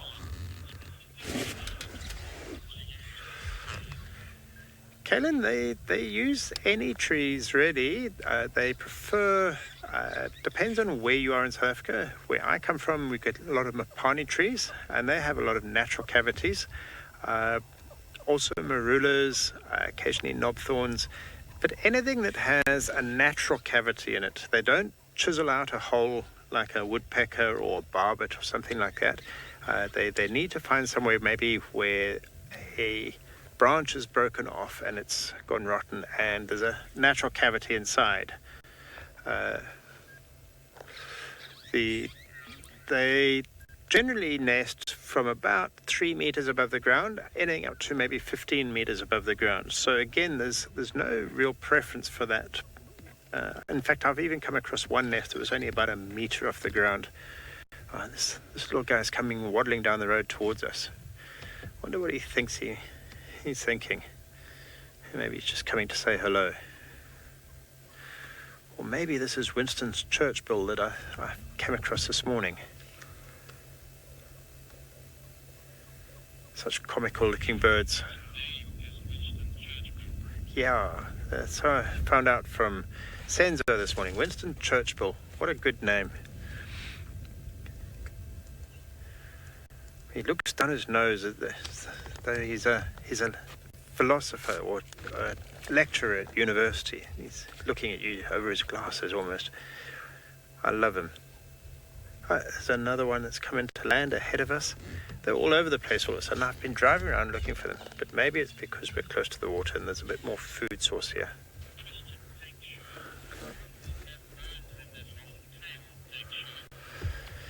Take sure. Does that have bones in the long tail? No, the tail is made up of feathers. It's one of the things that with all birds, the tail is actually just feathers. They don't have any bone structure in their tail section. They're a little bit like human beings from that point of view. The tail section of the spine is very short. But they do have to lose their tail feathers every now and then. They go through a process of molting like any other bird, and as they molt, it's because the tail feathers get damaged or the wing feathers, and obviously they want to keep themselves in good condition for either flying or for showing off to their partners. And it's like anybody who wants to go down the pub. Oh, he's got a looks like a caterpillar. Let's just check with my binoculars. He's popped up onto the log. Hold on. Yeah, it looks like another caterpillar. Well, the caterpillars are having a rough time this afternoon. The cuckoo took one, and now the hornbill's taken one. Oh, hello, Winston. You popped round this side, had you? You snuck up behind me. I wonder what you want. Big eyelashes. Very typical of the hornbill family. Massive big eyelashes. Makes the girls jealous. And there's a pair of crested francolins right behind us as well, but they're disappearing into the grass, so we won't go and have a look at them. Winston looks as though he wants to pop up onto my knee, but we won't allow that. Oh, he's gone underneath the vehicle. He's disappeared. Right. Let's go and see what else we can find. There's no sign of Tingana, unfortunately.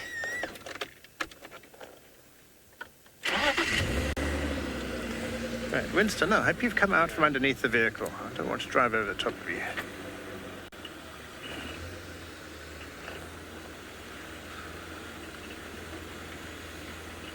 There he is. He's opening up his mouth. Bye-bye. We'll see you again another day.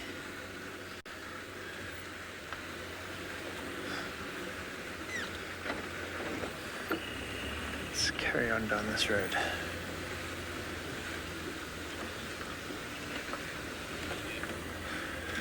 Right, it's having left Winston, and we're going to go back up north again, back up to Lauren, and let's see what she has in store for us.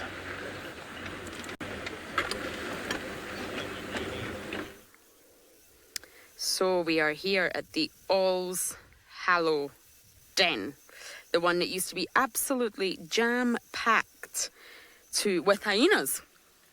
And unfortunately, at the minute, we have arrived and there's only one hyena, very, very sleepy at the entrance to the den. So, I mean, this is, I think, maybe the third or fourth time I've been here now, hoping to see lots of activity, and it just doesn't happen. So I have to say that, unfortunately, I do agree, the dens have split, and this is no longer the number one den. Now, I did see a little cub as I pulled up, just peeking its head out marginally from inside the den, but I can't see it at the moment. So I don't actually know if it's hiding inside. And I really don't know who this hyena is at the minute. It isn't until, I don't think there's any possible way I could tell from this angle. Although there is quite a chunk missing off the top of that left ear. And that is quite a square. There we go. Yeah, there's quite a part missing, and she does keep looking. There's definitely cubs there, but unfortunately I'm just not able to say who it is. All we can see is a sleepy hyena, which I'm not complaining, but I do feel a little bit sad that they have left this den. This is a very ideal den. It's very well located. It's very easy to see the hyenas. It's very easy to see for them to see what's going on around. I have no idea what it looks like inside, but I do actually think that it's luxurious inside. Larina is saying the ear has a dangly bit. Oh, the hyena heard you, Larina. Yes, it does. And it's rather gross. I'm not going to lie. There is a flappy flappage of ear there hanging off. So there's been some sort of injury and part of the ear has torn. And I have to say, I love the name Lorena because it's part my name and it's part hyena. Lorena, I love it. I just wanted to clarify that. But yes, well spotted. I don't actually know how I missed that flappy piece of cartilage there. But yeah, so I am not aware of any hyena that actually does have that. So this would be one for the hyena girls to definitely take a look at and try an ID for us. I do know that there is some individuals who are still said to come here, to hang around here. And supposedly, if it's correct, there is I've already said the word supposedly, cubs inside. Now, I haven't seen any during my time here, but I did see a little head poke out. So there's definitely someone inside. I just don't know who it is. Now, why they've left here is still open to all sorts of speculation. The Chelly boys are being blamed. Of course, you've got to blame someone, so let's blame the lions. The Chelly boys are the ones that we had this morning, if anyone was watching the drive. They are being blamed for the hyenas' mass departure from this property, but I guess unless it was witnessed, we will actually never know. Now, I just want to see if Archie can capture the moon for you, because I've just noticed it, and it is spectacular. Right up in the sky there, we have the sun setting behind us. There we go, well done. And the hyena den. You got the den and the moon. Look at that. I'm a bit of a moon child and I love full moon. Never sleep, so tonight's going to be interesting. I don't actually know what percentage the moon is at today. I normally check my app on a daily basis. I'm not actually sure today, but it is absolutely stunning. And it's bright. It makes it much easier for us in camp. If we do wake up during the night and need the toilet, it's definitely a lot easier when it's full moon. Isn't that incredible? Oh, I just love it. And many people do ask about animals' behaviour during full moon, and it is interesting because it is said to affect a lot of animals. Now, the ocean is an entirely different story, so we won't go there, but it provides so much light, the full moon out here. Now, this is a huge, vast, open area, and when you have the full moon, or almost full moon, the amount of light that is created is incredible, and a lot of predators will use this to their advantage. And there's many a study that says, especially lions, that do hunt a lot more at night during full moon for this reason. But again, got to think of the other side of the coin. The prey species will be able to see a lot easier because it's full moon. So it's an advantage to both species, but it is said to affect their behaviour in some respects with regard to the amount of light that is given off by the moon.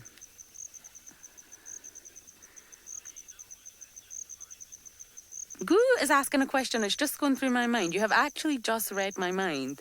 Is this a pale-coloured hyena, or is it just the light? I think it is a pale-coloured hyena. I don't know why I'm getting my words jumbled up today. Too much excitement in one day. It is very pale, and from what I can see, and I do hesitate to say this until the individual stands up, but the spot pattern looks very, very faint. Now, normally a hyena spot pattern is very obvious, it's very dark, but from what I can see from where we're angled, it's very, very pale in colour, and the spots don't look that obvious. So I wonder who this individual could be. Flappy ear. I am actually going to take a photo at some point, and I'm going to try and get an ID for you all before the end of drive, because I can personally say I don't think I've seen this individual before. Now that I see the ear, I can't stop seeing the ear, and it's so obvious I think I would have noticed this before.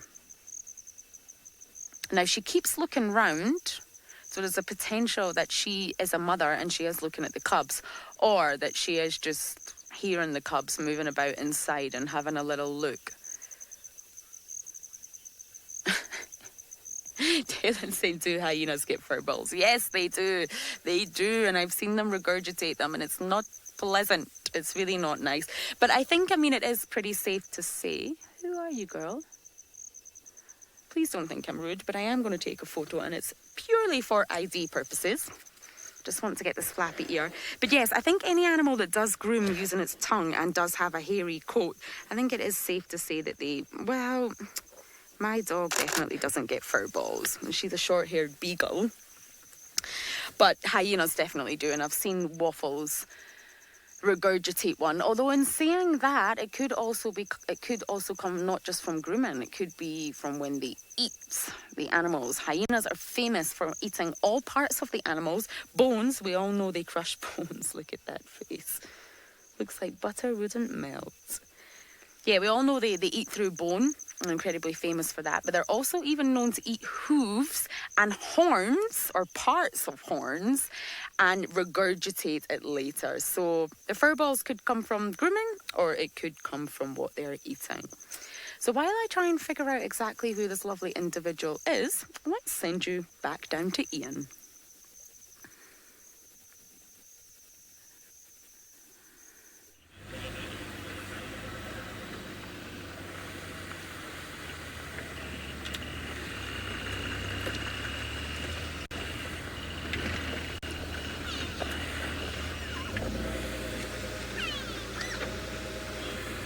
Right, well, welcome back. We're just slowly moving around the area where Tingana was again. I'll just turn off because there's a great go-away bird calling in the background somewhere. I'm not sure if he's telling us to go away or anything else, but we're not going to go away. We're going to stay right here.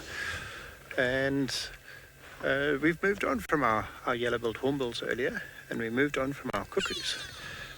But I wanted to ask the audience, here's a question for you. I know you guys keep sending us questions on our hashtag Safari Live and at FC, but I want to ask a question to you, and you can send your answers through. Talking about brood parasitism and hornbills, who's clever enough to tell me which cuckoo parasitizes the hornbill, the yellow-billed hornbill? Let's make it more specific, and let's see what answers we get. These great go-away birds are flying around us here saying, go away, go away. Normally a little bit of an alarm call. You hear them in the distance there.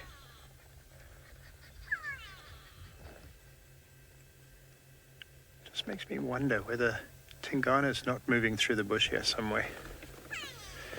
This is a couple of 100 meters from where we left it.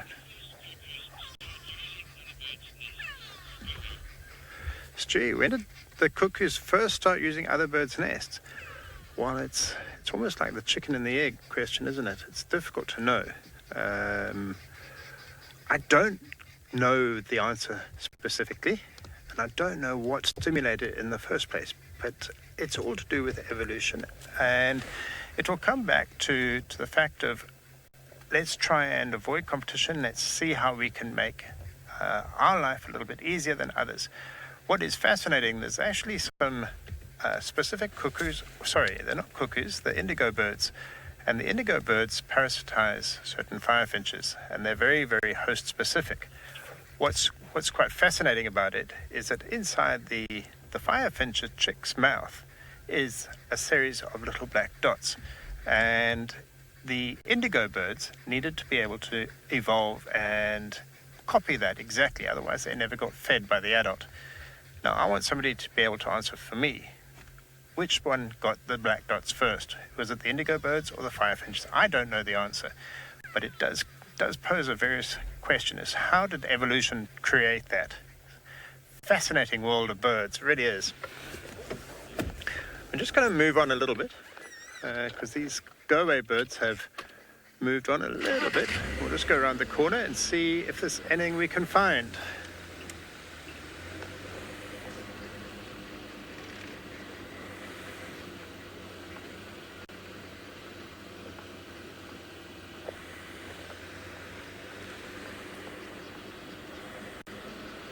Go away. Lauren, you think it's the African cuckoo that parasitizes the yellow-billed hornbill? Sorry, Levaillan's cuckoo. Sorry, answer's not quite correct. Try again.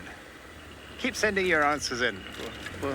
We'll give you the answer by the end of the show, I'm sure.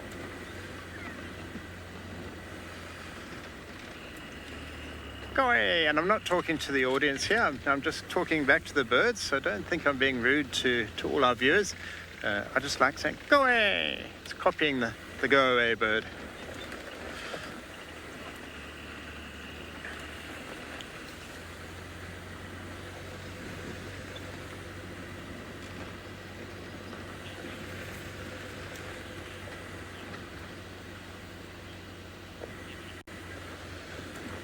Well, as we carry on down the road, hoping to find Tingana, and I'm sure he's going to pop out around the corner any minute because I am deserved a little bit of luck as a beginner.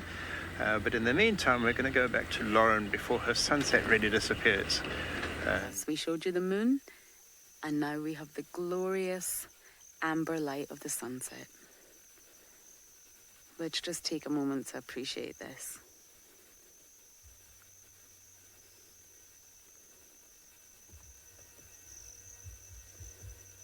Isn't it just beautiful?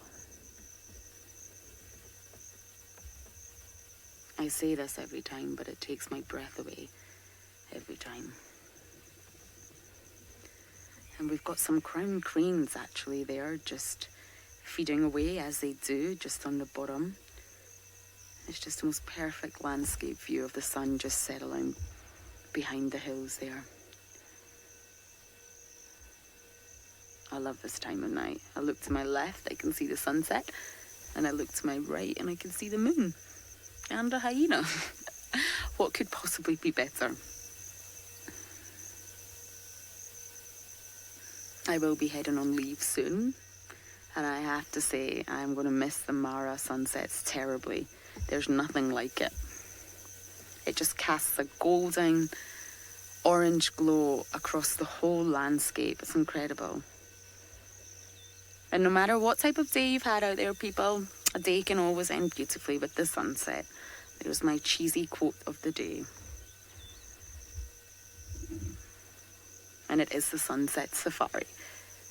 So it's important we show you the sunset, of course. And we've got some zebra too, just photobombing the shot of the sunset for some limelight. Crowns, cranes, and a zebra. And behind me, a very sleepy hyena.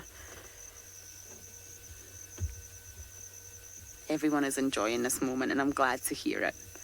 Sometimes you get so caught up in looking for animals and trying to find the cats and rushing off on missions. I'm talking about myself here. I'm terrible for it. That it's just sometimes nice to appreciate either the sunrise, the sunset, or of course the moon. Now, once the sun gets lower, much lower actually, and it'll happen very fast, unfortunately, that is that sort of time of night where everything starts to change, and you can feel it. Same as on the coral reef, you can really feel that change. Of course, the light changes, so you can visibly see it. But I mean, just in the whole energy of the landscape, you can start to feel the diurnal animals out here, the ones that are active during the daytime, really start to behave differently. They start to retreat, they start to group together or head to areas of sort of open clearings. And of course, those nocturnal animals, the one active at nighttime, will start to become far more awake. It's cooler, it's darker, and this is the time where they can do what they do and become more active. And you can really feel that change. It's not quite happening just yet, but it will happen very soon. And the one thing that really surprised me out here in the Mara is the sheer number of hippos that come out of the water. And of course they come out of the water to forage at nighttime, but the sheer number of them everywhere when you're doing a sort of night drive or you're driving about once the sun has gone down is just incredible. I did not realise there was that many hippos that wander about during the nighttime. You really have to be careful for a hungry, there you go, a hungry hippo.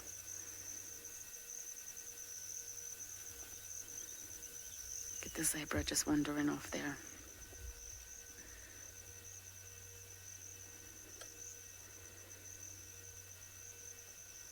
And this view that we're getting does just show you how vast the Mara is.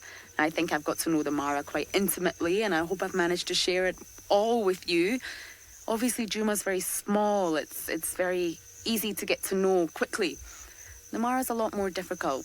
It's a lot more challenging, but I think we've done it, and I think we've managed to introduce and keep up with all the characters out here. And considering it is so vast, it's not easy, but I think we've done a great job. And that's why it does, unfortunately, take long to get from A to B, but it's always worth it in the end. Look at the sky, it looks like a painting. That actually does look like my friend's artwork that's just hanging on the wall. The painted clouds.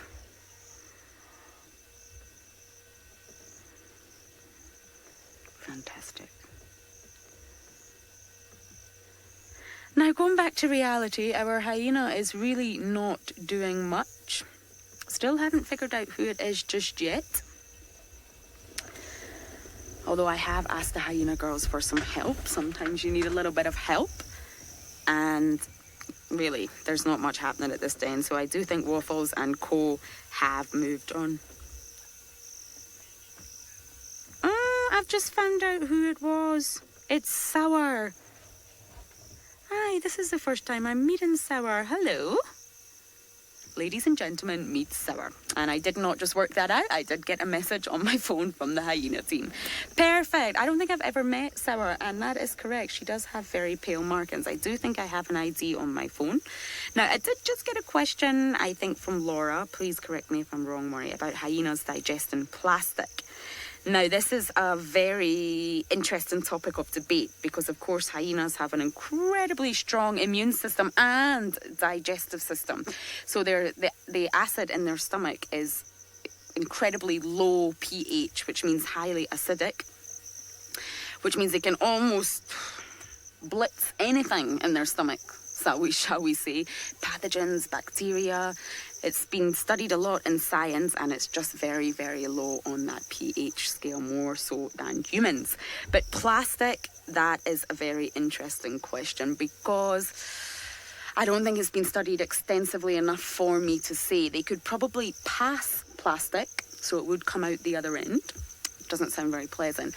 But as for digesting it, I personally believe that the stomach acid would probably wear it down. But as for digesting it, I really don't think it's possible. I mean, it does depend on the size of the plastic and whatnot, but I really don't think it would be possible for a hyena to fully digest plastic. But that is being researched by numerous bodies out there because, of course, plastic and microplastics is a hot topic of today. Now, I'm just going to see if Archie can get this on camera, if it's possible, but I do have the ID kit for Sour, who we are looking at. It's a female, and she does have many cubs. So this is Sour, and you can actually see the very pale coloration and the very sort of lack of obvious spot marks. Now, excuse my pink circles. This is what I do in my spare time to try and see if I can find identifying features, especially when I'm on an aeroplane. I do look at the hyenas. Yes, I'm very sad. And for anybody that does know the North Clan, the cubs are Polar, who were born in 2009. Teddy, Gummy, Paddington, Corduroy, Arcturus and Black Bear. So there we have it. We have Sour, and that is the ID kit for her. So I just thought I would share that with you. And this is the first time for me meeting her as well. So Fabby news all round. So we are going to move on because we do just have sleepy Sour, not doing very much, and the sun has disappeared from our view. So before we do that, we're going to send you all back down to Ian in South Africa.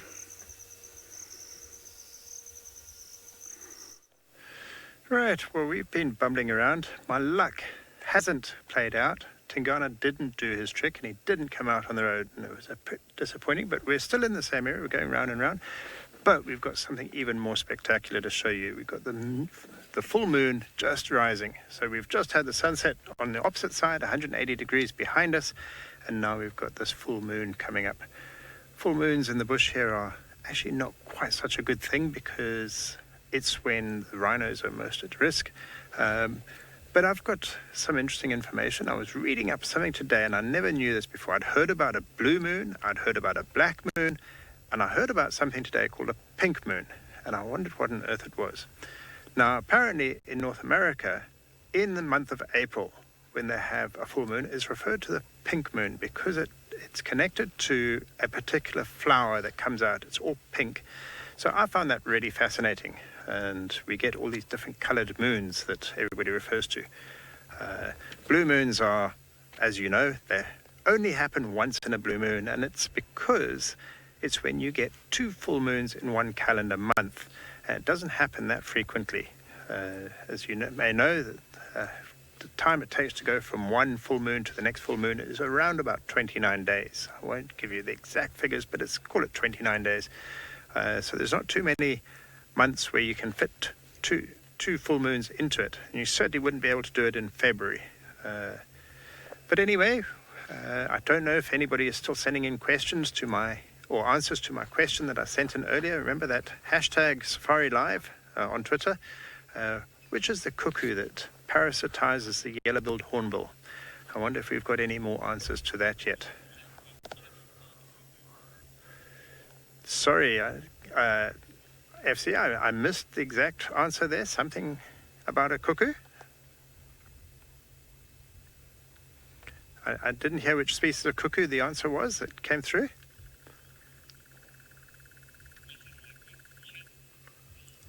Oh, Mrs. Lapwing, a channel-billed cuckoo.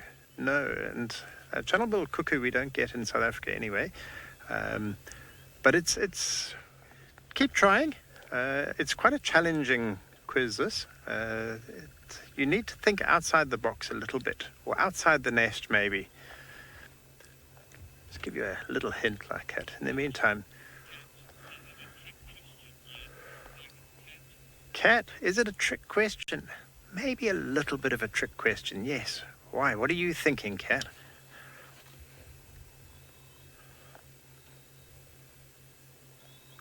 I wonder what our answer is going to be. I love these new moons and these full moons. They have so much influence over life on Earth. Ah, Deborah, you're getting very close now. How does a cuckoo get its egg inside a nest of a hole that's blocked up with mud? Maybe you've got the answer. And now I'll put everybody out their misery. Exactly right. Cuckoos can't get inside a hornbill's nest because of that nesting behavior I was talking about earlier, how they block it up with mud. And so therefore, it prevents the cuckoo from actually parasitizing the hornbill's nest. So the answer is there isn't a cuckoo. Sorry to trick you guys, but I just thought it might make you start thinking about it. I hope you enjoyed it. I'll try not to do it too often. Let's go back to the moon. It's fascinating.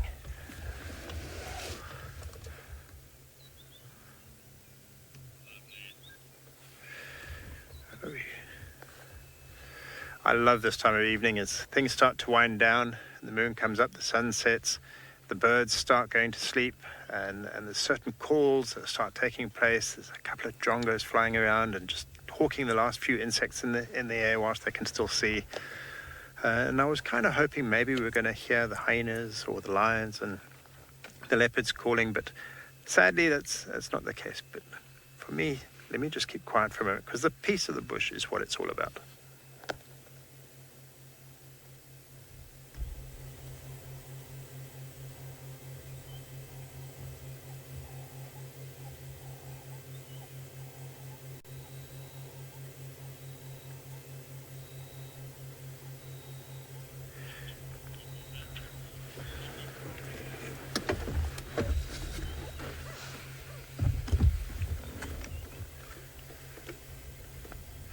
Right, well, as we enjoy the moon coming up, let's just pop over quickly to Sydney, see what he's got in store for you.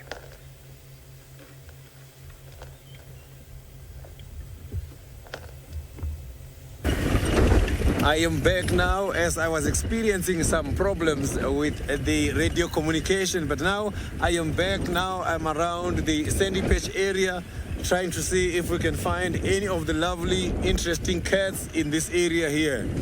So I'm just gonna make a turn down towards Sydney's Dam, as according to Senzo, a few days ago, there were some cats in that area drinking.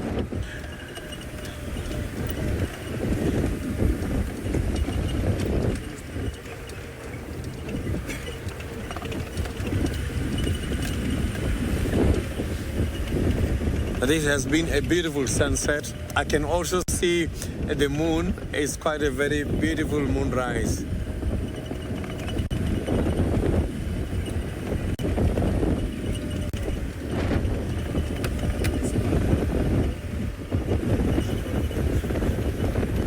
Yeah, there's no much tracks here on the ground, so it's showing that this area has been very much quiet. Maybe the activities were taking place much more towards the dam area, as that is where there is water available.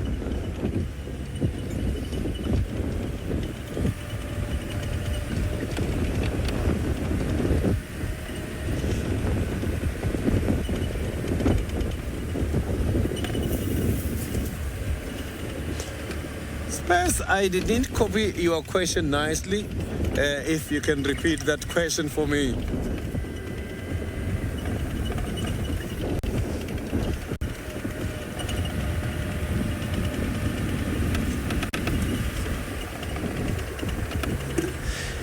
Space. The animals can survive with very little food and very little water available. So these animals are so very much adaptable. If you can check, when the season is starting to change towards the dry season, there's going to be very little food available. But if you can check, these animals, some of them, they are not selective feeders. Some of them can be able to eat quite a lot of different trees. If, for example, is the impala, they can feed on both grass and leaves, and that will keep them going for quite a long time. Animals, they've got interesting strategies. Sometimes when the water is not available, they can drink available water and keep the moisture as much as possible in their bodies by urinating very sticky urine to keep the moisture as much as possible in their bodies. For instance, the giraffes, they can be able to do that and go for about a week or two without drinking water, urinating very sticky urine to keep the moisture as much as possible. So these animals, they can be able to employ survival strategies during the harsh conditions.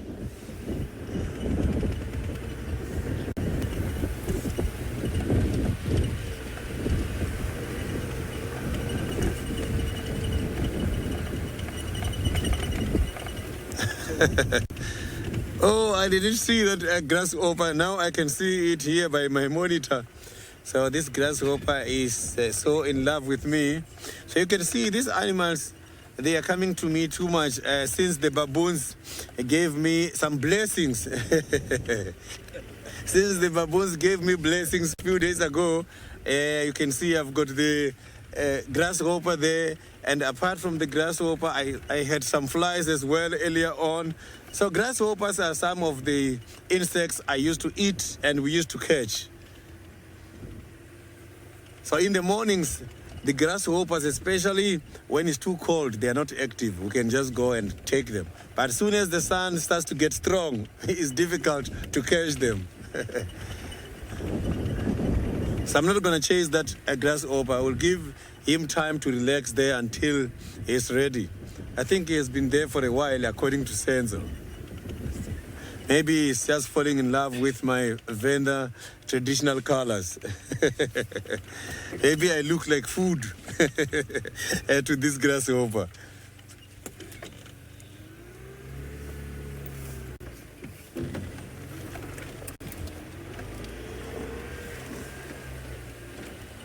So this is the area where I'm going to check. I just want to check here if we don't have anything. Sydney's Dam is just ahead of me.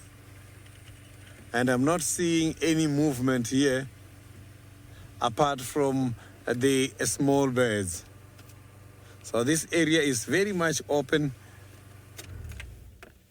It's nice and clear, so I'm not seeing any of the antelopes nor the predators. You can see the sunset on the background. We have missed the sunset, but you can see that it was indeed a lovely sunset this afternoon.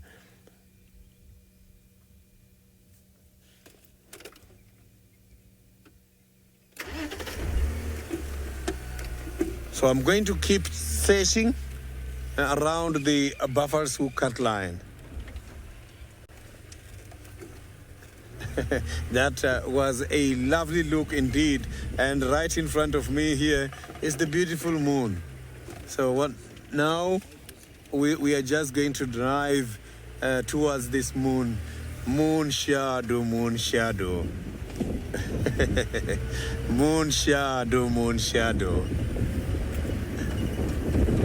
So you can see that moon is right here. It's a full moon today.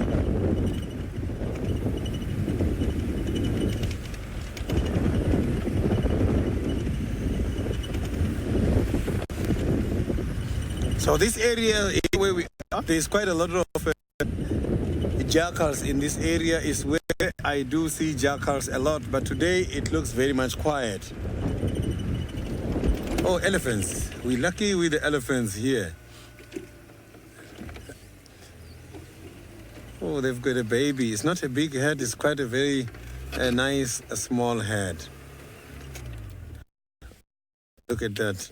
So these elephants are just feeding here at the moment. We are very lucky with them. You can see only 3 at the moment. Maybe the others are somewhere nearby. These ones are just at the back, or they are at, oh yeah, these ones are walking in front. There's more coming. It's quite a big head. It means they've just been to the Sydney's Dam, to my dam.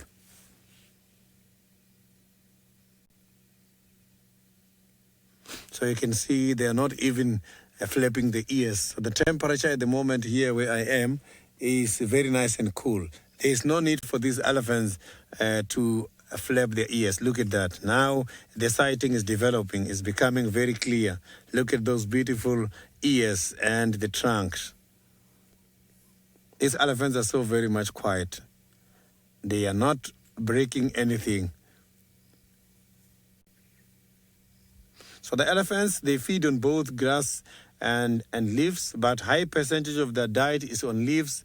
They do eat grass, as grass contains only 4% of proteins. They follow the trees because trees they're consisted of quite a lot of proteins, especially the thorn trees and the spine trees.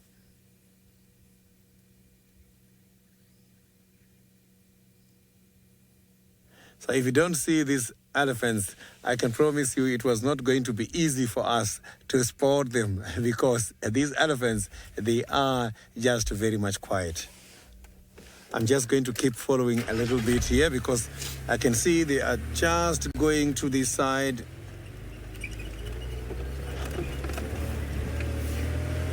So the elephants are heading towards the moon shadow. So here we got the elephants again.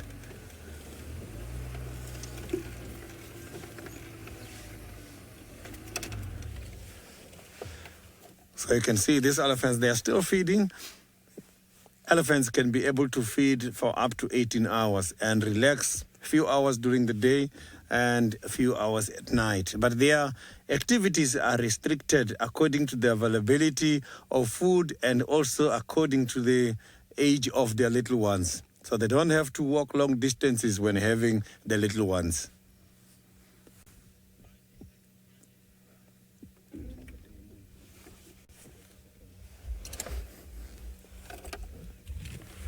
So you can see that the elephants are now slowly bringing us to the end of the show, which has been a very interesting show all the way from the Maasai Mara in Kenya to the western side of the greater Kruger National Park here in South Africa.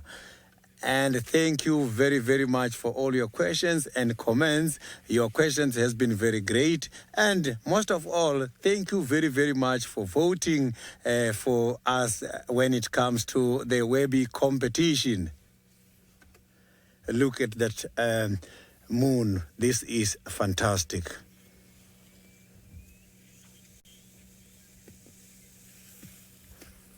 So the elephants are now coming closer while we are enjoying the moon to say goodbye. Look at that.